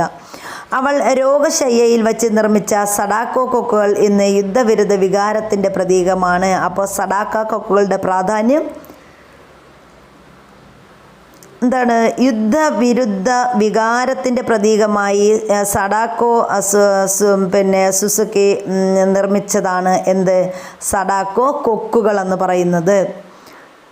ഇനി UN പതാകയുടെ ചിത്രം ഇവിടെ തന്നിട്ടുണ്ട്. ഇതാണ് UN പതാക എന്ന് പറയുന്നത്. നോക്കാം. ഇതാണ് UN പതാക. ഇവിടെ UN ചിത്രം തന്നിട്ടുണ്ട്. 1ഉം 2ഉം ലോകയുദ്ധങ്ങളുടെ കെടുതികളുടെ ചിത്രങ്ങളും വാർത്ത ഉൾപ്പെടുത്തി അതൊക്കെ കുട്ടികൾക്കുള്ള വർക്കുകളാണ്. അടുത്ത നമ്മൾ പറയുന്നത് കോളനികൾ സ്വതന്ത്രമാകുന്നു. അപ്പോൾ രണ്ടാം ലോക യുദ്ധാനന്തരം സാമ്രാജ്യത്വ ശക്തികളുടെ മേധാവിത്വം ചോദ്യം ചെയ്യപ്പെട്ടു തുടങ്ങി. അപ്പോൾ രണ്ടാം ലോക മഹായുദ്ധാനന്തരം എന്ത് ചെയ്തു? സാമ്രാജ്യത്വ ശക്തികളുടെ മേധാവിത്വം ചോദ്യം ചെയ്യപ്പെട്ടു തുടങ്ങി. അതിനാൽ കോളനികളിൽ ഉയർന്നു വന്ന ദേശീയ സമരങ്ങളെ നിയന്ത്രിക്കാൻ യൂറോപ്യൻ രാജ്യങ്ങൾക്ക് കഴിഞ്ഞില്ല. കൂടാതെ വൻ ശക്തികളായി ഉയർന്നു വന്ന അമേരിക്കയും സോവിയറ്റ് യൂണിയനും യൂറോപ്യൻ കോളനികളിലെ സ്വാതന്ത്ര്യ സമരത്തെ പിന്തുണച്ചു. അപ്പോൾ സാമ്രാജ്യത്വ ശക്തികളുടെ ഭരണത്തിൽ നിന്ന് കോളനികൾ എന്ത് ചെയ്തു? സ്വാതന്ത്ര്യം നേടി. ഇത് അപകോളനീകരണം അഥവാ ഡീകോളനൈസേഷൻ എന്നാണ് അറിയപ്പെട്ടിരുന്നത്. അപ്പോൾ എന്താണ് ഡീകോളനൈസേഷൻ അഥവാ അപകോളനീകരണം എന്ന് പറഞ്ഞാൽ? അപ്പോൾ ഇവിടെ നമ്മൾ പറഞ്ഞു രണ്ടാം ലോക മഹായുദ്ധാനന്തരം സാമ്രാജ്യത്വ ശക്തികളുടെ മേധാവിത്വം എന്ത് ചെയ്തു? ചോദ്യം ചെയ്യപ്പെട്ടു തുടങ്ങി എന്ന് പറഞ്ഞു. ഈ രണ്ടാം ലോക മഹായുദ്ധത്തിന് ശേഷം വൻ ശക്തികളായിട്ട് ഉയർന്നു വന്നത് ആരൊക്കെയാണ്? അമേരിക്കയും സോവിയറ്റ് യൂണിയനുമാണ്. ഈ അമേരിക്കയും സോവിയറ്റ് യൂണിയനും എന്ത് ചെയ്തു? യൂറോപ്പിലെ കോളനികളിലെ സ്വാതന്ത്ര്യ സമരത്തെ, യൂറോപ്യൻ കോളനികളുടെ സ്വാതന്ത്ര്യ സമരത്തെ എന്ത് ചെയ്തു? പിന്തുണച്ചു. സാമ്രാജ്യത്വ ശക്തികളുടെ ഭരണത്തിൽ നിന്ന് കോളനികൾ എന്ത് ചെയ്തു? സ്വാതന്ത്ര്യം നേടി. അങ്ങനെ ഈ ഒരു പ്രക്രിയയ്ക്ക് പറയുന്ന പേരാണ് അപകോളനീകരണം. താഴെ കൊടുത്തിട്ടുള്ള ചിത്രങ്ങൾ നിരീക്ഷിക്കൂ. സാമ്രാജ്യത്വത്തിനെതിരായി സമരം നയിച്ച ചില രാഷ്ട്രീയ നേതാക്കളാണ് ഇവിടെ തന്നിരിക്കുന്നത്. അപ്പോൾ ആരൊക്കെയാണെന്ന് നമുക്ക് നോക്കാം. ഗാന്ധിജി. അപ്പോൾ സാമ്രാജ്യത്വത്തിനെതിരെ സമരം നയിച്ച രാഷ്ട്രീയ നേതാക്കൾ ഗാന്ധിജിയാണെങ്കിൽ എവിടെയാണ്? ഇന്ത്യയിൽ. നെൽസൺ മണ്ടേല എവിടെയാ? ദക്ഷിണാഫ്രിക്കയിലെ നെൽസൺ മണ്ടേല. ഘാനയിലാണെങ്കിൽ കോമി എൻക്രൂമ. കെനിയയിൽ ആരാണ്? ജോമോ കെനിയാത്ത. അപ്പോൾ ഗാന്ധിജി ഇന്ത്യയിൽ ഗാന്ധിജി. നെൽസൺ മണ്ടേല എവിടെയാണ്? നമ്മുടെ ദക്ഷിണാഫ്രിക്കയിലെ സ്വാതന്ത്ര്യ പ്രസ്ഥാനങ്ങൾക്ക് നേതൃത്വം നൽകി. കോമി എൻക്രൂമയാണെങ്കിൽ ഘാനയിലെ ദേശീയ പ്രസ്ഥാനത്തിന് നേതൃത്വം നൽകി. അതുപോലെ ജോമോ കെനിയാത്ത എവിടെയാ? കെനിയയിലെ സ്വാതന്ത്ര്യ സമരത്തിന് നേതൃത്വം നൽകിയ വ്യക്തികളാണ്. ഇനി നമ്മൾ പറയുന്നത് ശീതസമരത്തെക്കുറിച്ചാണ്. എന്താണ് ശീതസമരം എന്നൊന്ന് നോക്കാം. ശീതസമരം എന്ന പദം ആദ്യമായി ഉപയോഗിച്ചത് അമേരിക്കൻ നയതന്ത്രജ്ഞനായ ബെർനാഡ് ബറൂച്ച് ആണ്. അപ്പോൾ ശീതസമരം എന്ന പദം ഉപയോഗിച്ചത് ആരാണ്? Bernard Baruch. അപ്പോൾ ശീതസമരം എന്ന പദം ആദ്യമായി ഉപയോഗിച്ചത് ആരാണ്? Bernard Baruch. അമേരിക്കൻ നയതന്ത്രജ്ഞനായ ബെർനാഡ് ബറൂച്ചാണ് ശീതസമരം എന്ന പദം ആദ്യമായി ഉപയോഗിക്കുന്നത്. വാൾട്ടർ ലിപ്മാൻ എഴുതിയ ശീതസമരം എന്ന ഗ്രന്ഥം ഇതിന് കൂടുതൽ പ്രചാരം നൽകി. അപ്പോൾ വാൾട്ടർ ലിപ്മാൻ എഴുതിയതാണ് ശീതസമരം എന്ന ഗ്രന്ഥം. അപ്പോൾ ശീതസമരം എന്ന ഗ്രന്ഥം എഴുതിയതാരാണ്? Walter Lipman. അദ്ദേഹമാണ് ശീതസമരം എന്ന ഗ്രന്ഥം എഴുതിയത്. അപ്പോൾ ശീതസമരത്തെക്കുറിച്ചാണ് അടുത്തൊന്ന് നമുക്ക് വിശദമായിട്ട് ഇവിടെ തന്നിട്ടുണ്ട്. എന്താണ് കോൾഡ് വാർ അഥവാ ശീതസമരം എന്ന് പറഞ്ഞാൽ, രണ്ടാം ലോക മഹായുദ്ധകാലത്ത് ഫാസിസത്തിനെതിരെ ഭിന്നതകൾ മറന്ന് ഒരുമിച്ച് അമേരിക്കയും സോവിയറ്റ് യൂണിയനും യുദ്ധാനന്തരം വീണ്ടും എന്ത് ചെയ്തു? ഭിന്നിച്ചു. അപ്പോൾ രണ്ടാം ലോക മഹായുദ്ധത്തിലെ ആദ്യം റഷ്യയും അമേരിക്കയും എന്ത് ചെയ്തു? അല്ലെങ്കിൽ സോവിയറ്റ് യൂണിയനും അമേരിക്കയും ഒന്നിച്ച് ചേർന്നു. പക്ഷേ യുദ്ധാനന്തരം ഇവർ രണ്ടുപേരും വീണ്ടും എന്ത് ചെയ്തു? ഭിന്നിച്ചു. അമേരിക്ക പുതിയ രാഷ്ട്രീയ സാമ്പത്തിക ശക്തിയായി മുതലാളിത്ത ചേരിക്ക് നേതൃത്വം കൊടുത്തു. അപ്പോൾ എന്ത് ചെയ്തു? ഈ സമയത്ത് അമേരിക്ക ഒരു പുതിയ രാഷ്ട്രീയ ശക്തിയായി ഉയർന്നു വന്നു. അങ്ങനെ മുതലാളിത്ത ചേരിക്ക് എന്ത് ചെയ്തു? നേതൃത്വം കൊടുത്തു. സോഷ്യലിസ്റ്റ് സാമ്പത്തിക വ്യവസ്ഥയ്ക്ക് സ്വീകരിച്ച രാഷ്ട്രങ്ങളുടെ ചേരിക്ക് സോവിയറ്റ് യൂണിയനും നേതൃത്വം നൽകി. അപ്പോൾ പിന്നെ സോവിയറ്റ് യൂണിയൻ നേരെ ആർക്ക്? സോവിയറ്റ് സാമ്പത്തിക വ്യവസ്ഥ, അതായത് സോഷ്യലിസ്റ്റ് സാമ്പത്തിക വ്യവസ്ഥ സ്ഥിരീകരിച്ച രാഷ്ട്രങ്ങൾക്കാണ് ആര് നേതൃത്വം നൽകിയത്? നമ്മുടെ സോവിയറ്റ് യൂണിയൻ നേതൃത്വം നൽകിയത്. അങ്ങനെ പരസ്പരം ശത്രുത പുലർത്തിയ രണ്ട് ചേരികൾ തമ്മിലുണ്ടായ ആശയപരമായ സംഘർഷങ്ങളും നയതന്ത്രങ്ങളുമാണ് ശീതസമരം അല്ലെങ്കിൽ കോൾഡ് വാർ എന്നറിയപ്പെടുന്നത്. അപ്പോൾ ഈ രണ്ട് രാജ്യങ്ങളും തമ്മിൽ എന്ത് ചെയ്തു? അവരുടെ ആശയത്തിലും നയതന്ത്രജ്ഞത്തിലും എന്ത് ചെയ്തു? നയതന്ത്ര യുദ്ധങ്ങളിലും മാറ്റങ്ങൾ വരുത്തി. ഈ ഒരു യുദ്ധത്തിന് പറയുന്ന പേരാണ് എന്ത്? ശീതസമരം എന്ന് പറയുന്നത്. അപ്പോൾ ശീതസമരം എന്ന പദം ഉന്നയിച്ചത് ആരെന്ന് ചോദിച്ചാൽ ആരാണ്? അമേരിക്കൻ നയതന്ത്രജ്ഞനായ ബെർനാഡ് ബറൂച്ചാണ് ശീതസമരം എന്ന പദം ഉപയോഗിച്ചത്. അദ്ദേഹത്തിൻ്റെ ശീതസമരം എന്ന ഗ്രന്ഥം ആരുടേതാണ്? ഒരു ശീതസമരം എന്ന പേരിൽ ഒരു ഗ്രന്ഥമുണ്ടല്ലോ, അതാരാ എഴുതിയത്? അതെഴുതിയത് ആരാണ്? വാൾട്ടർ ലിപ്മാൻ എഴുതിയതാണ് ശീതസമരം എന്ന ഗ്രന്ഥം. ഓക്കെ, ഇനി നമ്മൾ അടുത്ത് പറയുന്നത് ഇരുധ്രുവ ലോകം. രണ്ടാം ലോക മഹായുദ്ധത്തിൽ ഒരേ സഖ്യത്തിലായിരുന്ന അമേരിക്കയും സോവിയറ്റ് യൂണിയനും യുദ്ധാനന്തരം എന്ത് ചെയ്തു? യഥാക്രമം മുതലാളിത്ത ചേരിക്കും സോഷ്യലിസ്റ്റ് ചേരിക്കും നേതൃത്വം കൊടുത്തു. അപ്പം നമ്മൾ പറഞ്ഞു എന്താണ്? അമേരിക്ക മുതലാളിത്ത ചേരിയിലോട്ട് വന്നു, നമ്മുടെ സോഷ്യലിസ്റ്റുകൾ ആയി മാറിയതാരാണ്? സോഷ്യലിസ്റ്റ് ചേരിക്ക് സോവിയറ്റ് യൂണിയനും നേതൃത്വം നൽകി. ആശയപരമായ ഈ ചേരിതിരിവിനെ ചരിത്രകാരനായ അർണോൾഡ് ടോയൻബി ഇരുധ്രുവ ലോകം എന്ന് വിശേഷിപ്പിച്ചു. അപ്പോൾ അമേരിക്കയുടെ മുതലാളിത്തത്തെയും നമ്മുടെ സോവിയറ്റ് യൂണിയൻ്റെ സോഷ്യലിസത്തെയും ഇരുധ്രുവ ലോകം എന്ന് വിശേഷിപ്പിച്ചത് ആര് എന്ന് ചോദിച്ചാൽ ആരാണ്? അത് അർണോൾഡ് ടോയൻബി ആണ്. അദ്ദേഹം എന്താണ്? ചരിത്രകാരനാണ്. Arnold Toynbee. അടുത്ത ശീതസമരകാലത്തെ സൈനിക സഖ്യങ്ങളാണ് ഏതൊക്കെയെന്ന് നോക്കാം. നോർത്ത് അറ്റ്ലാന്റിക് ട്രീറ്റി ഓർഗനൈസേഷൻ അഥവാ നാറ്റോ. അപ്പോൾ ശീതസമരത്തിൻ്റെ ആ ഒരു ഭാഗമായിട്ട് ശീതസമരകാലത്തെ സൈനിക സഖ്യങ്ങളായിട്ട് വളർന്നു വന്നതാണ് ഒന്നാമത്തത് നാറ്റോ. അമേരിക്കയും സഖ്യകക്ഷികളും ചേർന്നിട്ട് രൂപീകരിച്ചതാണ് നാറ്റോ എന്ന് പറയുന്നത്. അപ്പോൾ എന്താണ് നാറ്റോ എന്ന് പറഞ്ഞാൽ അതിൻ്റെ പൂർണ്ണരൂപം നോർത്ത് അറ്റ്ലാന്റിക് ട്രീറ്റി ഓർഗനൈസേഷനാണ് നാറ്റോ എന്ന് പറയുന്നത്. നോർത്ത് അറ്റ്ലാന്റിക് ട്രീറ്റി ഓർഗനൈസേഷൻ അഥവാ നാറ്റോ അമേരിക്കയും സഖ്യകക്ഷികളും ചേർന്ന് രൂപീകരിച്ചു. അടുത്ത രണ്ടാമത്തത് ഏതാണ്? സീറ്റോയാണ്. ഏതാണ് സീറ്റോ എന്ന് പറഞ്ഞാൽ? സൗത്ത് ഈസ്റ്റ് ഏഷ്യ ട്രീറ്റി ഓർഗനൈസേഷനാണ് സീറ്റോ എന്ന് പറയുന്നത്. അപ്പം നാറ്റോ, സീറ്റോ ആരൊക്കെ ചേർന്നിട്ടാണ്? സീറ്റോയും അമേരിക്കയും സഖ്യകക്ഷികളും ചേർന്നാണ് രൂപീകരിച്ചത്. അടുത്ത് നമ്മൾ പറയുന്നത് സെൻഡോയാണ്. സെൻഡോ എന്ന് പറയുമ്പം സെൻട്രൽ ട്രീറ്റി ഓർഗനൈസേഷനാണ് സെൻഡോ എന്ന് പറയുന്നത്. അപ്പോൾ ഏതൊക്കെയായി? NATO, SEATO, CENTO. അപ്പോൾ സെൻട്രൽ ട്രീറ്റി ഓർഗനൈസേഷനാണ് സെൻഡോ എന്ന് പറയുന്നത്. അമേരിക്കയും സഖ്യകക്ഷികളും ചേർന്ന് തന്നെയാണ് എല്ലാ സംഘടനകളും രൂപീകരിച്ചത്. പക്ഷേ അവസാനം ഒരു സഖ്യമുണ്ട്. ഏതാണ്? വാഴ്സ ഉടമ്പടി, വാഴ്സ പാക്റ്റ് എന്ന് നമ്മൾ പറയും. ഈ വാഴ്സ പാക്റ്റ് രൂപീകരിച്ചത് സോവിയറ്റ് യൂണിയനും സഖ്യകക്ഷികളും ചേർന്നിട്ടാണ്. അതുകൊണ്ട് തന്നെ അത് വളരെ വളരെ ഇമ്പോർട്ടൻറ്റുമാണ്. അപ്പോൾ വാഴ്സ ഉടമ്പടി ആരൊക്കെ തമ്മിലാണ്? സോവിയറ്റ് യൂണിയനും സഖ്യകക്ഷികളും ചേർന്ന് രൂപീകരിച്ചതാണ്. സോവിയറ്റ് യൂണിയനും സഖ്യകക്ഷികളും ചേർന്നിട്ട്. ഏതാണ് ആ ഉടമ്പടിയുടെ പേര്? വാഴ്സ ഉടമ്പടി അഥവാ വാഴ്സ പാക്റ്റ്.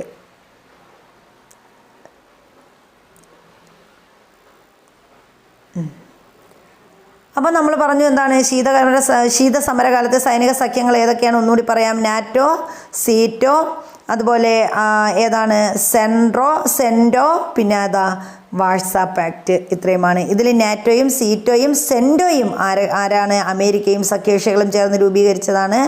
മറിച്ച് വരുന്ന വാഴ്സ പാക്റ്റ് മാത്രമാണ് ആരുടേത്? സോവിയറ്റ് യൂണിയൻ്റെ നേതൃത്വത്തിലുള്ളത്. ഇനി നമ്മൾ പറയുന്നത് ഇരു ചേരികൾക്കും ഒരു ബദൽ, ചേരി ചേരായ്മ എന്ന ആശയം. ചേരി ചേരായ്മ നോക്കാം.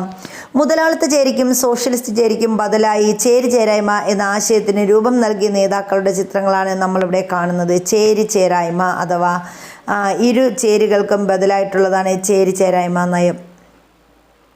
അപ്പോൾ ചേരി ചേരാ നയത്തിൻ്റെ പ്രധാനപ്പെട്ട നേതാക്കന്മാരുടെ ഫോട്ടോ ഇവിടെ തന്നിട്ടുണ്ട്. ആരൊക്കെയാണെന്ന് നോക്കാം. ഒന്നാമത് ഇന്ത്യയിൽ നിന്നാണ് ജവഹർലാൽ നെഹ്റു. രണ്ടാമത്തേത് ഈജിപ്തിലെ ഗമാൽ അബ്ദുൽ നാസർ. മൂന്നാമത്തേത് ആരാണ്? മാർഷൽ ടിറ്റോ, യുഗോസ്ലാവിയയിലെ ആളാണ്. Marshal Tito, Yugoslavia. അതുപോലെ ഇന്തോനേഷ്യക്കാരനായ അഹമ്മദ് സുകാർണോ. ഇവരാണ് എന്തിന് നേതൃത്വം നൽകിയത്? നമ്മുടെ ചേരി ചേരായ്മ എന്ന നയത്തിന് രൂപം നൽകിയത്. ചേരി ചേരായ്മ നയത്തിന് രൂപം നൽകിയത്. അപ്പോൾ ഇന്ത്യയിൽ ആരാ? ജവഹർലാൽ നെഹ്റു. പിന്നെ ഈജിപ്തിലാണെങ്കിലോ Gamal Abdul Nasser. Marshal Tito എവിടെയാണ്? മാർഷൽ ടിറ്റോ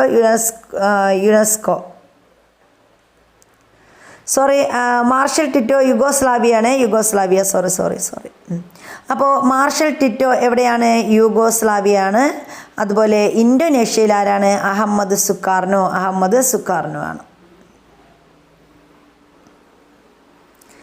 ഇനി നമ്മൾ അടുത്ത് പറയുന്നു എന്താണ് ചേരിചേരാ പ്രസ്ഥാനം? രണ്ടാം ലോക യുദ്ധാനന്തരം ഏഷ്യയിലും ആഫ്രിക്കയിലും ലാറ്റിൻ അമേരിക്കയിലും അനേകം രാജ്യങ്ങൾ സ്വതന്ത്രമായി. അപ്പോൾ നമുക്കറിയാം രണ്ടാം ലോക മഹായുദ്ധാനന്തരം ഇപ്പോൾ ഏഷ്യയിലാണെങ്കിൽ നമ്മുടെ ഇന്ത്യ, അതുപോലെ ആഫ്രിക്കയിൽ, ലാറ്റിൻ അമേരിക്കയിൽ ഒക്കെ എന്ത് ചെയ്തു? ഒരുപാട് രാജ്യങ്ങൾ സ്വതന്ത്രരായി. ശീതസമരം സാമ്രാജ്യത്വത്തിൻ്റെ മറ്റൊരു രൂപമാണെന്നും ലോക സമാധാനത്തിന് ഭീഷണിയാണെന്നും ഈ രാജ്യങ്ങൾ തിരിച്ചറിഞ്ഞു. അപ്പോൾ ശീതസമരം നമുക്കറിയാം, മുതലാളിത്തവും സോഷ്യലിസ്റ്റ് ചേരിയും തമ്മിലുണ്ടായത്. ശീതസമരം എന്ത് ചെയ്തു? ഇത് ലോക സമാധാനത്തിന് ഭീഷണിയാണെന്ന് രാജ്യങ്ങൾ എന്ത് ചെയ്തു? തിരിച്ചറിഞ്ഞു. മുതലാളിത്ത ചേരിയുടെയോ സോഷ്യലിസ്റ്റ് ചേരിയുടെയോ ഭാഗമാവാതെ നിലകൊണ്ട രാജ്യങ്ങളുടെ ഐക്യമാണ് ചേരിചേരാ പ്രസ്ഥാനം എന്ന് പറയുന്നത്. അപ്പോൾ മുതലാളിത്തത്തിലുമില്ല, ഏതിലുമില്ല, നമ്മുടെ സോഷ്യലിസ്റ്റിലുമില്ല, ഇതിൽ രണ്ടിലും ഉൾപ്പെടാതെ സ്വതന്ത്രമായിട്ട് എന്ത് ചെയ്തു? നിലകൊണ്ട രാജ്യങ്ങളുടെ ഐക്യം, അതിനെയാണ് നമ്മൾ എന്തെന്ന് പറയുന്നത്? ചേരിചേരാ പ്രസ്ഥാനം എന്ന് പറയുന്നത്. വൻ ശക്തികളുടെ ആയുധ മത്സരവും സൈനിക സഖ്യങ്ങളും തങ്ങൾക്ക് ഭീഷണിയാകുമെന്ന് പുതുതായി സ്വാതന്ത്ര്യം നേടിയ രാജ്യങ്ങൾ തിരിച്ചറിഞ്ഞു. യുദ്ധവും സംഘർഷവുമില്ലാത്ത ലോകത്തിന് മാത്രമേ സാമ്പത്തികമായും സാമൂഹികമായും മുന്നേറാൻ കഴിയൂ എന്നവർ തിരിച്ചറിഞ്ഞു. അങ്ങനെ 1955 ഇന്തോനേഷ്യയിലെ ബാന്തൂങ്ങിൽ ചേർന്ന സമ്മേളനത്തിൽ വെച്ചാണ് ചേരിചേരാ പ്രസ്ഥാനത്തിന് രൂപം നൽകാൻ തീരുമാനിച്ചത്. അപ്പോൾ ചേരിചേരാ പ്രസ്ഥാനത്തിന് രൂപം നൽകിയ വർഷം ചോദിച്ചാൽ 1951 എവിടെയാണ്? ഇന്തോനേഷ്യയിലെ ബാന്തൂങ്ങിൽ വെച്ചിട്ടാണ് എന്ത് ചെയ്തത്? ബാന്തൂങ് സമ്മേളനത്തിൽ വെച്ചിട്ടാണ് ചേരിചേരാ പ്രസ്ഥാനത്തിന് രൂപം നൽകിയത്. അപ്പോൾ ചേരിചേരാ പ്രസ്ഥാനത്തിന് രൂപം നൽകിയത് എവിടെ വെച്ച് എന്ന് ചോദിച്ചാൽ ഇന്തോനേഷ്യയിലെ ബാന്തൂങ്ങിൽ വെച്ചിട്ട് 1951. അതാണ് ഇവിടുത്തെ ഇമ്പോർട്ടൻ്റ് പോയിന്റ്. ഇനി 1961 ബെൽഗ്രേഡിൽ വെച്ച് ചേരിചേരാ രാജ്യങ്ങളുടെ ആദ്യ സമ്മേളനം നടന്നു. അപ്പോൾ ബെൽഗ്രേഡിൽ വെച്ചിട്ട് 1961 ആദ്യമായിട്ട് ചേരിചേരാ രാജ്യങ്ങളുടെ ആദ്യത്തെ സമ്മേളനം നടന്നത്. എന്നാണ്? 1961 ബെൽഗ്രേഡിൽ വെച്ചിട്ടാണ് നടന്നത്. ചേരിചേരായ്മ ലോകരാജ്യങ്ങളിൽ നിന്ന് മാറി നിൽക്കലല്ല, ലോകം അഭിമുഖീകരിക്കുന്ന ചില പ്രശ്നങ്ങളിലും സജീവമായി ഇടപെടാനാണ് എന്ന ജവഹർലാൽ നെഹ്റുവിൻ്റെ നിരീക്ഷണം ചേരിചേരാ പ്രസ്ഥാനത്തിൻ്റെ ലക്ഷ്യത്തിലേക്ക് വിരൽ ചൂണ്ടുന്നു.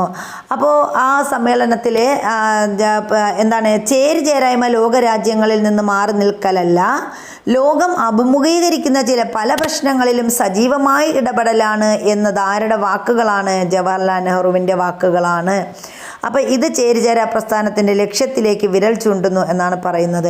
അപ്പോൾ ചേരിചേരാ സമ്മേളനം നടന്ന വർഷം ചോദിച്ചാൽ നമ്മൾ എന്താ പറയുന്നത്? ചേരിചേരാ പ്രസ്ഥാനം സമ്മേളനം നടന്നത് 1955 ഇന്തോനേഷ്യയിലെ ബാന്തൂങ്ങിൽ ചേർന്ന സമ്മേളനത്തിൽ വെച്ചിട്ടാണ് ചേരിചേരാ പ്രസ്ഥാനം രൂപീകരിച്ചത്. ഇനി ഇതിൻ്റെ ആദ്യ സമ്മേളനം നടന്നതെന്നാണ് 1961 എവിടെ വെച്ചിട്ട്? ബെൽഗ്രേഡിൽ വെച്ചിട്ടാണ് നടന്നത്. അപ്പോൾ ചേരിചേരാ പ്രസ്ഥാനം രൂപീകരിച്ചത് 1955 ഇന്തോനേഷ്യയിലെ ബാന്തൂങ്, മറക്കണ്ട.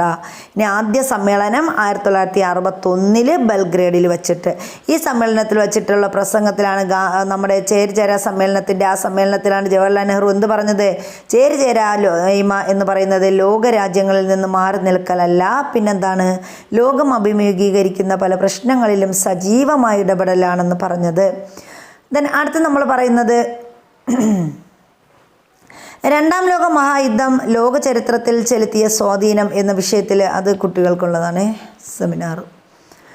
ഇനി ഒരു കൈയിൽ പശ്ചിമേഷ്യയെക്കുറിച്ചാണ് നമ്മൾ പറയുന്നത്. ഒരു കൈയിൽ സമാധാനത്തിൻ്റെ ഒലിവിലയും മറുകൈയിൽ വിമോചന പോരാളിയുടെ തോക്കുമായാണ് ഞാൻ വന്നിരിക്കുന്നത്.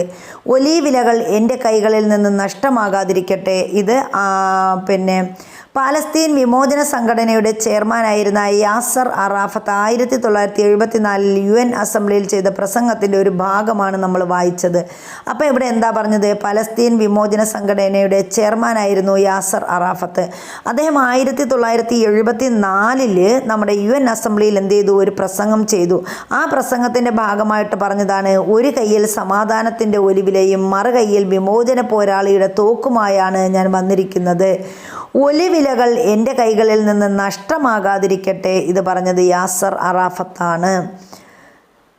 അപ്പോൾ ഇത്തരത്തിൽ പ്രസംഗിക്കാൻ പ്രേരിപ്പിച്ച സാഹചര്യം എന്തൊക്കെയാണെന്നാണ് അടുത്ത് നമ്മൾ പഠിക്കാൻ പോകുന്നത്. ഒന്നാം ലോക മഹായുദ്ധം വരെ പലസ്തീൻ ഉൾക്കൊള്ളുന്ന പ്രദേശം തുർക്കി സാമ്രാജ്യത്തിൻ്റെ ഭാഗമായിരുന്നു. അപ്പോൾ ഒന്നാം ലോക മഹായുദ്ധം വരെ എന്താണ്, ഈ പാലസ്തീൻ ഉൾക്കൊള്ളുന്ന പ്രദേശം ആരുടെ ഭാഗമായിരുന്നു? തുർക്കി സാമ്രാജ്യത്തിൻ്റെ ഭാഗമായിരുന്നു. ഒന്നാം ലോക മഹായുദ്ധത്തിൽ തുർക്കി പരാജയപ്പെട്ടതോടെ പലസ്തീൻ ഉൾക്കൊള്ളുന്ന പ്രദേശം ബ്രിട്ടൻ്റെ നിയന്ത്രണത്തിലായി. അപ്പോൾ ഒന്നാം ലോക മഹായുദ്ധത്തിൽ ആര് പരാജയപ്പെട്ടു? നമ്മുടെ തുർക്കി പരാജയപ്പെട്ടപ്പോൾ ഈ പ്രദേശം ആർക്ക് കിട്ടി? പലസ്തീൻ ബ്രിട്ടൻ്റെ കൈകളിലായി. ഈ യുദ്ധത്തിൽ ജൂതർ നൽകിയ സേവനത്തിന് പ്രത്യുപകാരമായി പശ്ചിമേഷ്യയിൽ അവർക്ക് സ്വതന്ത്രമായി ഒരു രാജ്യം അനുവദിക്കുമെന്ന് ബ്രിട്ടീഷ് വിദേശകാര്യ സെക്രട്ടറിയായ ആർതർ ബാൽഫർ പ്രഖ്യാപിച്ചു. അപ്പോൾ ബ്രിട്ടീഷ് വിദേശകാര്യ സെക്രട്ടറിയായിരുന്ന ആർതർ ബാൽഫർ എന്ത് പറഞ്ഞു? നമ്മുടെ യുദ്ധത്തിൽ ജൂതർ ഒന്നാം ലോക മഹായുദ്ധത്തിൽ ജൂതർ നമ്മുടെ ആരെ സഹായിച്ചു? ബ്രിട്ടനെ സഹായിച്ചു. ഇതിന് പ്രത്യുപകാരമായിട്ട് പശ്ചിമേഷ്യയിൽ അവർക്ക് സ്വന്തമായ ഒരു രാജ്യം നൽകാമെന്ന് ആര് വാഗ്ദാനം നൽകി? ബ്രിട്ടീഷ് വിദേശകാര്യ സെക്രട്ടറിയായ ആർതർ ബാൽഫർ പ്രഖ്യാപിച്ചു. ഇത് ബാൽഫർ പ്രഖ്യാപനം എന്നറിയപ്പെടുന്നു. അപ്പോൾ ഇതാണ് ബാൽഫർ പ്രഖ്യാപനം എന്ന് പറയുന്നത്. അപ്പോൾ നമ്മുടെ ബാൽഫർ എന്താ പറഞ്ഞത്? ജൂതർ ഒന്നാം ലോക മഹായുദ്ധത്തിൽ ബ്രിട്ടന് നൽകിയ സേവനത്തിന് പകരമായിട്ട് അവർക്ക് എന്ത് നൽകാമെന്ന്? പശ്ചിമേഷ്യയിൽ അവർക്ക് സ്വന്തമായ ഒരു രാജ്യം അനുവദിക്കുമെന്ന് ബ്രിട്ടീഷ് വിദേശകാര്യ സെക്രട്ടറിയായ ആർതർ ബാൽഫർ പ്രഖ്യാപിച്ചു. ഈ പ്രഖ്യാപനത്തിന് പറയുന്ന പേരാണ് ബാൽഫർ പ്രഖ്യാപനം. അപ്പോൾ ജൂതർക്ക് ഇതോടെ ഒരു രാജ്യം സ്ഥാപിക്കുക എന്ന ലക്ഷ്യത്തോടെ രൂപീകരിക്കപ്പെട്ട ഈ പ്രസ്ഥാനമാണ് സിയോണിസ്റ്റ് പ്രസ്ഥാനം. അപ്പോൾ ജൂതർക്ക് എന്ത് നൽകുക? ഒരു സ്വതന്ത്ര രാജ്യം സമ്മാനിക്കുക. ഈ ലക്ഷ്യത്തോടെ രൂപീകരിക്കപ്പെട്ട പ്രസ്ഥാനത്തിന് പറയുന്ന പേരാണ് സിയോണിസ്റ്റ് പ്രസ്ഥാനം. അപ്പോൾ എന്താണ് സിയോണിസ്റ്റ് പ്രസ്ഥാനം എന്ന് പറഞ്ഞാൽ? സിയോണിസ്റ്റ് പ്രസ്ഥാനം എന്ന് പറഞ്ഞാൽ നമ്മൾ പറഞ്ഞു, ജൂതർക്ക് എന്ത് നൽകുക? ജൂതർക്ക് പുതുതായി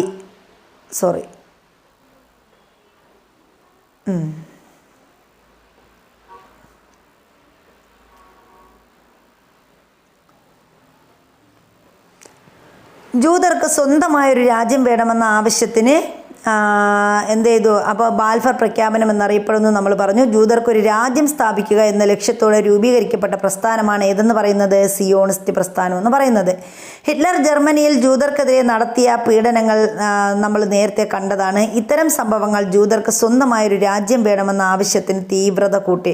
അപ്പോൾ നമുക്കറിയാം ജർമ്മനിയിൽ എന്താണ് ഹോളോകാസ്റ്റിലൂടെയൊക്കെ ജർമ്മനിയിലെ ജൂതന്മാരെ ഒരുപാട് കൊന്നൊടുക്കി. അപ്പോൾ ഇതിനെതിരെ ജൂതർക്ക് സ്വന്തമായൊരു രാജ്യം വേണമെന്ന ആവശ്യം എന്ത് ചെയ്തു?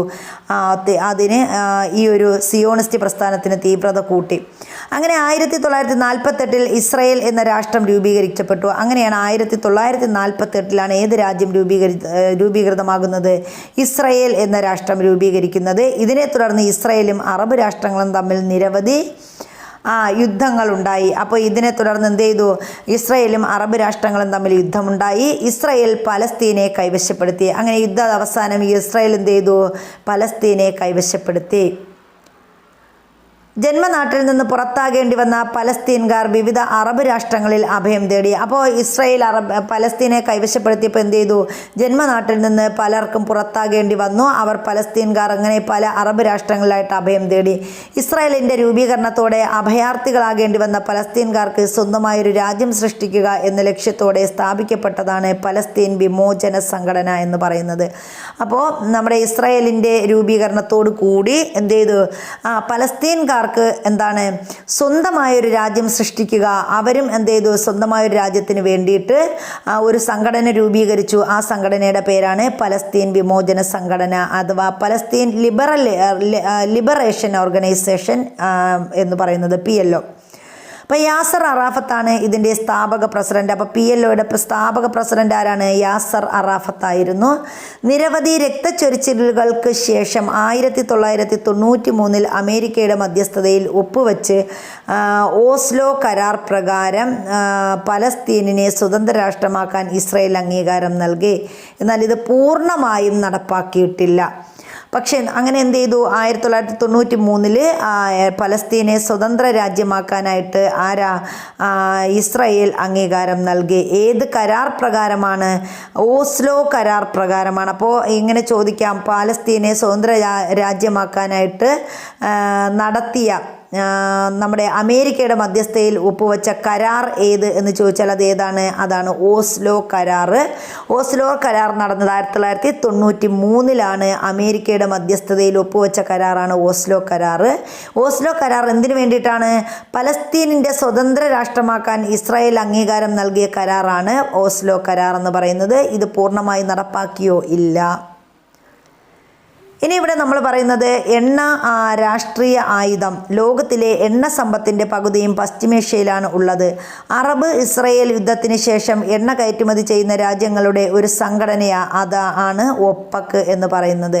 അപ്പോൾ നമ്മുടെ ഏതാണ് അറബ് ഇസ്രായേൽ യുദ്ധത്തിന് ശേഷം എന്ത് ചെയ്തു? അവർ എണ്ണ കയറ്റുമതി ചെയ്യുന്ന രാജ്യങ്ങളെല്ലാം കൂടി ചേർന്നിട്ട് ഒരു സംഘടന രൂപീകരിച്ചു. സംഘടനയുടെ പേരാണ് ഒപ്പക് എന്ന് പറയുന്നത്. പലസ്തീൻ പ്രശ്നം പരിഹരിക്കാനുള്ള ഉപാധി എന്ന നിലയിൽ എണ്ണ ഒരു സമ്മർദ്ദ തന്ത്രമായി ഉപയോഗിക്കപ്പെട്ടു. എണ്ണ ഉൽപ്പാദനം കുറച്ചും വില വർദ്ധിപ്പിച്ചുമാണ് പ്രസ്തുത തന്ത്രം നടപ്പിലാക്കിയത്. അപ്പോൾ പലസ്തീൻ പ്രശ്നം പരിഹരിക്കുന്നതിന് വേണ്ടി രൂപം കൊണ്ട സംഘടനയുടെ പേരെന്താണ്? അതാണ് ഒപ്പക്. ഇനി നമ്മൾ എന്താണ് സിയോണിസം എന്നാണ് ഇവിടെ പറയുന്നത്. ജൂതന്മാർക്കായി ഒരു പ്രത്യേക രാഷ്ട്രം രൂപീകരിക്കുക എന്ന ലക്ഷ്യത്തോടെ ആരംഭിച്ച പ്രസ്ഥാനമാണ് സിയോണിസം. ഈ ആശയം ആദ്യമായി അവതരിപ്പിച്ചത് തിയോഡർ ഹെർഷൽ എന്ന എഴുത്തുകാരനാണ്. അപ്പോൾ തിയോണിസം എന്ന ആശയം ആദ്യമായി അവതരിപ്പിച്ചതാരെന്ന് ചോദിച്ചാൽ ആരാണ്? തിയോഡർ ഹെർഷൽ എന്ന എഴുത്തുകാരനാണ് സിയോണിസം എന്ന ആശയം കൊണ്ടുവന്നത്. അപ്പോൾ സിയോണിസം തിയോഡർ ഹെർഷൽ. ഇനി ഇതൊക്കെ ചേർക്കാൻ ചോദിക്കാം. ദ ജൂവിഷ് സ്റ്റേറ്റ് എന്ന പുസ്തകത്തിലാണ് ജൂതരാഷ്ട്രം എന്ന ആശയം അദ്ദേഹം മുന്നോട്ട് വെച്ചത്. അപ്പോൾ നമ്മുടെ തിയോഡർ ഹെർഷൽ എന്താണ് ഏത് പുസ്തകത്തിലൂടെയാണ് ജൂതരാഷ്ട്രം എന്ന ആശയം മുന്നോട്ട് വെച്ചതെന്ന് ചോദിച്ചാൽ ഏതാണ്? The Jewish State, the Jewish State എന്ന പുസ്തകത്തിലൂടെയാണ് അദ്ദേഹം എന്ത് ആശയം മുന്നോട്ട് വെച്ചത്? നമ്മുടെ എന്താണ് ജൂതരാഷ്ട്രം എന്ന ആശയം മുന്നോട്ട് വെച്ചത്. അടുത്ത നമ്മൾ പറയുന്നത് സോവിയറ്റ് യൂണിയൻ്റെ തകർച്ചയെക്കുറിച്ചാണ്. 20-ാം നൂറ്റാണ്ടിൻ്റെ ആദ്യ ദശകത്തിലുണ്ടായ സുപ്രധാന സംഭവമാണ് സോവിയറ്റ് യൂണിയൻ്റെ തകർച്ച. ഇതിനിടയാക്കിയ കാരണങ്ങൾ എന്തെല്ലാമെന്നാണ് അടുത്ത് നമ്മൾ നോക്കുന്നത്. അപ്പോൾ 20-ാം നൂറ്റാണ്ടിൻ്റെ അന്ത്യമായപ്പോൾ എന്ത് ചെയ്തു? സോവിയറ്റ് യൂണിയൻ തകർന്നു. മിഖായേൽ ഗോർബച്ചേവിൻ്റെ ഭരണപരിഷ്കാരങ്ങൾ, ഗ്ലാസ്നോസ്ത്, പെരിസ്ട്രോയിക്ക. അപ്പോൾ മിഖായേൽ ഗോർബച്ചേവിൻ്റെ 2 പരിഷ്കാരങ്ങളാണ് ഗ്ലാസ്നോയിസ്ത്, പെരിസ്ട്രോയിക്ക. ഇത് എന്ത് ചെയ്തു? നമ്മുടെ സോവിയറ്റ് യൂണിയൻ്റെ തകർച്ചയ്ക്ക് കാരണമായി. സോഷ്യലിസത്തിൻ്റെ അടിസ്ഥാന തത്വങ്ങളിൽ നിന്നുള്ള വ്യതിചലനം. അപ്പോൾ സോഷ്യലിസത്തെ എന്ത് ചെയ്തു? അടിസ്ഥാന തത്വങ്ങളിൽ നിന്ന് വ്യതിചലിച്ചു. അത് സോവിയറ്റ് യൂണിയൻ്റെ തകർച്ചയ്ക്ക് കാരണമായി. ഉദ്യോഗസ്ഥരുടെ കെടുകാര്യസ്ഥതയും അഴിമതിയും. ഉദ്യോഗസ്ഥരെന്ത് ചെയ്തു? ഉദ്യോഗസ്ഥരുടെ കെടുകാര്യസ്ഥത അതുപോലെ അഴിമതി, ഇതൊക്കെ എന്തിന് കാരണമായി? സോവിയറ്റ് യൂണിയൻ്റെ തകർച്ചയ്ക്ക് കാരണമായി. സാമ്പത്തിക രംഗത്തെ മാറ്റങ്ങൾ ഉൾക്കൊള്ളുന്നതിലുണ്ടായ പരാജയം. അപ്പോൾ സാമ്പത്തിക രംഗത്തെ മാറ്റങ്ങൾ ഉൾക്കൊള്ളുന്നതിൽ ആര് പരാജയപ്പെട്ടു? റഷ്യ പരാജയപ്പെട്ടു. ഇതൊക്കെ എന്തിന് കാരണമായി? സോവിയറ്റ് യൂണിയൻ്റെ തകർച്ചയ്ക്ക് ഉള്ള കാരണമായിരുന്നു. 1991 ഗോർബച്ചേവ് പ്രസിഡന്റ് സ്ഥാനം രാജിവെച്ചതോടെ സോവിയറ്റ് യൂണിയൻ ഇല്ലാതായി. അപ്പോൾ 1991 എന്ത് ചെയ്തു? ഗോർബച്ചേവ്, നമ്മുടെ റഷ്യയിലെ പ്രസിഡന്റായിരുന്ന ഗോർബച്ചേവ് എന്ത് ചെയ്തു? പ്രസിഡന്റ് സ്ഥാനം രാജിവെച്ചു 1991. അപ്പോൾ ഇതോടുകൂടി എന്ത് ചെയ്തു? സോവിയറ്റ് യൂണിയൻ ഇല്ലാതായി. സോവിയറ്റ് യൂണിയൻ്റെ തകർച്ചയോടെ ശീതസമരം അവസാനിച്ചു. ഇത് അന്തർദേശീയ രംഗത്ത് വൻ പ്രത്യാഘാതങ്ങൾക്ക് കാരണമായി. അപ്പോൾ സോവിയറ്റ് യൂണിയൻ തകർന്നു എന്ന 1991. അപ്പോൾ ഗോർബച്ചേവ് എന്ത് ചെയ്തു? പ്രസിഡന്റ് സ്ഥാനം രാജിവെച്ചു. അതോടെ ശീതസമരം, അമേരിക്കയും സോവിയറ്റ് യൂണിയനും തമ്മിലുള്ള ശീതസമരം അവസാനിച്ചു. ഇത് അന്തർദേശീയ രംഗത്ത് വൻ പ്രത്യാഘാതങ്ങൾക്ക് കാരണമായി. ഇരുധ്രുവ ലോകം തകരുകയും. അപ്പോൾ ഇതോടുകൂടി ഏതാണ്? ഇരുധ്രുവ ലോകം എന്ന ഒരു ആശയം ഉണ്ടായിരുന്നു ഇവർ തമ്മിൽ. അത് തകരുകയും അമേരിക്കയുടെ ആധിപത്യത്തിലുള്ള ഏകധ്രുവ ലോകം ഉയർന്നു വരികയും ചെയ്തു. അപ്പോൾ അമേരിക്കയും സോവിയറ്റ് യൂണിയനുമായിട്ട് വൻ ശക്തികളായി ഇരുധ്രുവ ലോകം എന്ന ആശയമൊക്കെ വന്നതാണ്. പക്ഷേ 1991 ആര് തകർന്നു? നമ്മുടെ സോവിയറ്റ് യൂണിയൻ തകർന്നു. അതിൻ്റെ ഫലമായിട്ട് ആര് രാജിവെക്കേണ്ടി വന്നു? നമ്മുടെ സോവിയറ്റ് യൂണിയൻ്റെ പ്രസിഡന്റായ ഗോർബച്ചേവ് പ്രസിഡന്റ് സ്ഥാനം രാജിവെച്ചു. അങ്ങനെ ഇതോടുകൂടി ഇരുധ്രുവ ലോകം എന്ന ഒരു ഇത് അവസാനിക്കുകയും ഏകധ്രുവ ലോകം എന്ന അമേരിക്കയുടെ ആധിപത്യത്തിലുള്ള ഒരു ഏകധ്രുവ ലോകം ഉയർന്നു വരികയും ചെയ്തു. ഇനി ഏകധ്രുവ ലോകം അമേരിക്കൻ ആധിപത്യവുമാണ് നമ്മൾ പറയുന്നത്. എന്താണ്? സോവിയറ്റ് യൂണിയൻ്റെ തകർച്ച അമേരിക്ക ആഗോള ശക്തിയായി മാറുന്നതിന് കാരണമായി. അപ്പോൾ സോവിയറ്റ് യൂണിയൻ്റെ തകർച്ച എന്തിന് കാരണമായി? അമേരിക്ക ആഗോള ശക്തിയായി മാറുന്നതിന് കാരണമായി. ഇതോടെ ലോകരാഷ്ട്രീയത്തിൻ്റെ കേന്ദ്രം അമേരിക്കയായി. അപ്പോൾ നമ്മൾ ഇന്ന് കാണുന്നത് പോലെ ലോകരാഷ്ട്രീയത്തിൻ്റെ കേന്ദ്രം ആരായി? അമേരിക്കയായി. ഇത് ഏകധ്രുവ ലോകക്രമം എന്നറിയപ്പെടുന്നു. അപ്പോൾ ഇതാണ് ഏകധ്രുവ ലോകക്രമം എന്ന് പറയുന്നത്. അപ്പോൾ എന്താണ് ഏകധ്രുവ ലോകക്രമം എന്ന് പറഞ്ഞാൽ?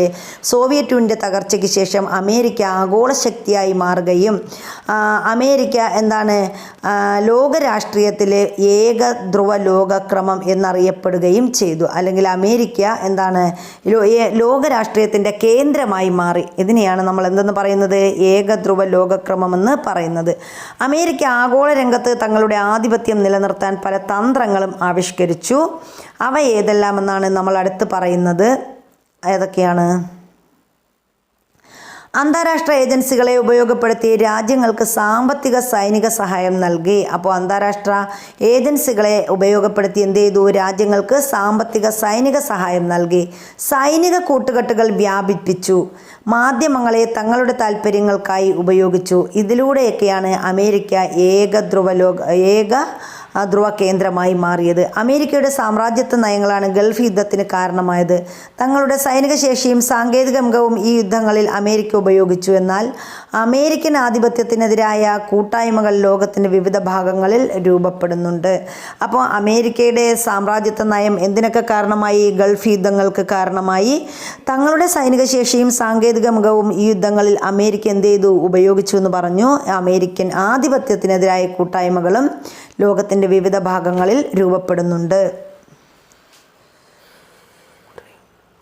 രണ്ടാം ലോക മഹായുദ്ധത്തിന് ശേഷം ഉണ്ടായ പ്രധാന സംഭവങ്ങളുടെ കൂട്ടത്തിൽ പെടുന്നതാണ് 1991 2003 നടന്ന ഗൾഫ് യുദ്ധങ്ങൾ. അപ്പോൾ ഗൾഫ് യുദ്ധങ്ങൾ 1991-ലും 2003-ലും എന്ത് ചെയ്തു? ഗൾഫ് യുദ്ധങ്ങൾ നടന്നു. ഇറാഖിലെ ഭരണാധികാരിയായ സദാം ഹുസൈൻ കുവൈറ്റിൽ ആക്രമിച്ചതിനെ തുടർന്ന് നമ്മുടെ ഇറാഖിലെ ഭരണാധികാരിയായ സദാം ഹുസൈൻ എന്ത് ചെയ്തു? കുവൈറ്റിനെ ആക്രമിച്ചു. അതിനെ തുടർന്ന് ഗൾഫ് യുദ്ധം പൊട്ടിപ്പുറപ്പെട്ടു. അമേരിക്കയുടെയും ബ്രിട്ടൻ്റെയും നേതൃത്വത്തിലുള്ള സഖ്യസൈന്യം ഇറാഖിനെ ആക്രമിച്ച് കുവൈറ്റ് മോചിപ്പിച്ചു. അപ്പോൾ ഇങ്ങനെ ഇറാഖും കുവൈറ്റും തമ്മിൽ യുദ്ധം നടന്നപ്പോൾ അമേരിക്കയുടെയും ബ്രിട്ടൻ്റെയും നേതൃത്വത്തിലുള്ള സഖ്യസൈന്യം ഇറാഖിനെ ആക്രമിച്ച് മോചിപ്പിച്ചു? കുവൈറ്റ് മോചിപ്പിച്ചു. പെട്രോളിയം ഉൽപ്പന്നങ്ങളുടെ നിയന്ത്രണം കൈവശപ്പെടുത്തുന്നത് സംബന്ധിച്ചുണ്ടായ തർക്കങ്ങളാണ് ഈ യുദ്ധങ്ങൾക്ക് കാരണമായത്. ഇതാണ് ഗൾഫ് യുദ്ധം എന്ന് പറയുന്നത്. ഇനിയുള്ളത് നവസാമ്രാജ്യത്വം അഥവാ നിയോ ഇമ്പീരിയലിസത്തെക്കുറിച്ചാണ് പറയുന്നത്. രണ്ടാം ലോക മഹായുദ്ധാനന്തരം ലോകത്ത് പുതിയ തരത്തിലുള്ള സാമ്രാജ്യത്വ വ്യവസ്ഥിതി രൂപപ്പെട്ടു വന്നു. ഒരു രാജ്യത്ത് രജിസ്റ്റർ ചെയ്ത് വിവിധ രാജ്യങ്ങളിലായി പ്രവർത്തിക്കുന്ന കമ്പനികളാണ് ബഹുരാഷ്ട്ര കമ്പനികൾ. അപ്പോൾ രണ്ടാം ലോക മഹായുദ്ധാനന്തരം എന്ത് ചെയ്തു? ലോകത്ത് പുതിയ തരത്തിലുള്ള സാമ്രാജ്യത്വ വ്യവസ്ഥിതി രൂപപ്പെട്ടു. എങ്ങനെയാണ്? ഒരു രാജ്യത്ത് രജിസ്റ്റർ ചെയ്ത് വിവിധ രാഷ്ട്രങ്ങളിലായി പ്രവർത്തിക്കുന്ന കമ്പനികളെയാണ് നമ്മൾ എന്തെന്ന് പറയുന്നത്? ബഹുരാഷ്ട്ര കമ്പനികൾ എന്ന് പറയുന്നത്. സ്വന്തം താല്പര്യങ്ങൾക്ക് വേണ്ടി വികസ്വരവും അവികസിതവുമായ രാജ്യങ്ങളുടെ സാമ്പത്തിക, സാമൂഹിക, സാംസ്കാരിക മേഖലകളിൽ ഇടപെടാൻ തുടങ്ങി. അപ്പോൾ എന്ത് ചെയ്തു? സ്വന്തം താല്പര്യങ്ങൾക്ക് വേണ്ടി വികസ്വരവും അവികസിതവുമായ രാജ്യങ്ങൾ എന്ത് ചെയ്തു? രാജ്യങ്ങളുടെ സാമ്പത്തിക, സാമൂഹിക, സാംസ്കാരിക മേഖലകളിൽ ഈ ബഹുരാഷ്ട്ര കമ്പനികൾ എന്ത് ചെയ്തു? ഇടപെടാൻ തുടങ്ങി. ഇതിനെയാണ് നവസാമ്രാജ്യത്വം എന്നറിയപ്പെടുന്നത്. അപ്പോൾ ഈ ബഹുരാഷ്ട്ര കമ്പനികളുടെ മറ്റ് രാജ്യങ്ങളുടെ സാമ്പത്തികവും സാംസ്കാരികവും സാമൂഹികവുമായ മേഖലകളിൽ ഇടപെടാനുള്ള ആ ഒരു പ്രവണതയ്ക്ക് പറയുന്ന പേരാണ് എന്ത്? നവസാമ്രാജ്യത്വം. മൂന്നാം ലോക രാജ്യങ്ങളിലെ സമ്പത്ത് കൈവശപ്പെടുത്താൻ ബഹുരാഷ്ട്ര കമ്പനികൾ മത്സരിച്ചു. അപ്പോൾ ഈ ബഹുരാഷ്ട്ര കമ്പനികൾ എന്ത് ചെയ്തു? മൂന്നാം ലോക രാജ്യങ്ങളിലെ സമ്പത്ത് കൈവശപ്പെടുത്താൻ വേണ്ടിയിട്ട് ഇവരെന്ത് ചെയ്തു? മത്സരിച്ചു. അവരുടെ തന്ത്രങ്ങൾ പുതിയൊരു ഉപഭോഗ സംസ്കാരം വളരുന്നതിന് കാരണമായി. അപ്പോൾ ഇതിൻ്റെ ഫലമായിട്ട് പുതിയൊരു ഉപഭോഗ സംസ്കാരം എന്ത് ചെയ്തു? വളർന്നു വന്നു. ഇതിലൂടെ വികസ്വര രാജ്യങ്ങൾ ബഹുരാഷ്ട്ര കമ്പനികളുടെ കമ്പോളങ്ങളായി മാറി. അപ്പോൾ വികസ്വര രാജ്യങ്ങൾ എന്ത് ചെയ്തു? ബഹുരാഷ്ട്ര കമ്പനികളുടെ കമ്പോളങ്ങളായിട്ട് മാറി. വികസിത രാജ്യങ്ങളിലെ ഉൽപ്പന്നങ്ങൾ വികസ്വര രാജ്യങ്ങളുടെ ഗ്രാമങ്ങളിൽ വരെ എത്തിച്ചേർന്നു. അപ്പോൾ അങ്ങനെ വികസിത രാജ്യങ്ങളിൽ നിന്നുള്ള ഉൽപ്പന്നങ്ങൾ എവിടെ എത്തിച്ചേർന്നു? വികസ്വര രാജ്യങ്ങളിലെ കമ്പോളങ്ങളിലും അവരുടെ ഗ്രാമങ്ങളിൽ വരെ എത്തിച്ചേർന്നു എന്നാണ് പറയുന്നത്. ബഹുരാഷ്ട്ര കമ്പനികളോട് മത്സരിക്കാൻ കഴിയാത്ത തദ്ദേശീയ സാമ്പത്തിക മേഖല എന്ത് ചെയ്തു? തകരാൻ തുടങ്ങി. പിന്നെ വരുന്നത് പുത്തൻ സാമ്പത്തിക പരിഷ്കാരം അഥവാ ന്യൂ ഇക്കണോമിക് പോളിസിയാണ്. നവസാമ്രാജ്യത്വത്തിൻ്റെ ആശയങ്ങളായിരുന്നു ആഗോളവൽക്കരണം, സ്വകാര്യവൽക്കരണം, ഉദാരവൽക്കരണം എന്നിവ. അപ്പോൾ പുത്തൻ സാമ്പത്തിക നയത്തിൻ്റെ ഫലമായി അഥവാ ന്യൂ എക്കണോമിക് പോളിസിയുടെ ഫലമായിട്ടാണ് എന്ത് രൂപം കൊണ്ടത്? ആഗോളവൽക്കരണവും അതുപോലെ ഏതൊക്കെയാണ്? ആഗോളവൽക്കരണം, പിന്നെന്താണ്? ഉദാരവൽക്കരണം, സ്വകാര്യവൽക്കരണം എന്നിവ രൂപം കൊണ്ടത്.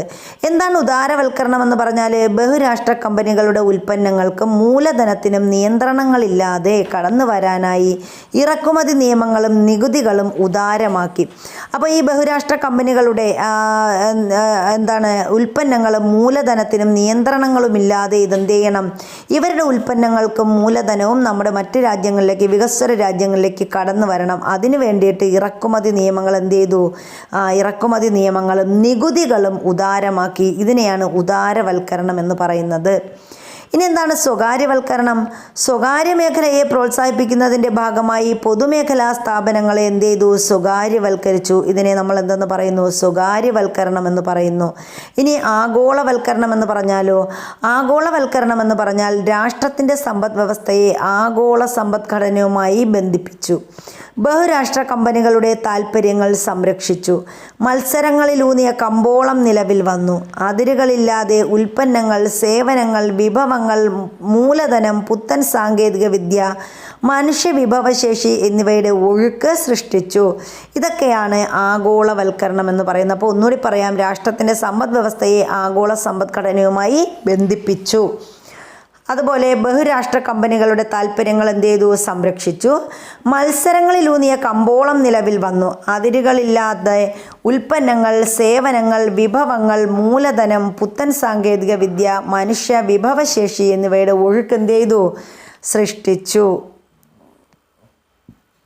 ലോകബാങ്ക്, അന്താരാഷ്ട്ര നാണയനിധി, ലോക വ്യാപാര സംഘടന തുടങ്ങിയ അന്താരാഷ്ട്ര സ്ഥാപനങ്ങൾ ആഗോളവൽക്കരണത്തിന് അനുസൃതമായ നയങ്ങൾ രൂപവൽക്കരിക്കുകയും നടപ്പിലാക്കുകയും ചെയ്തു.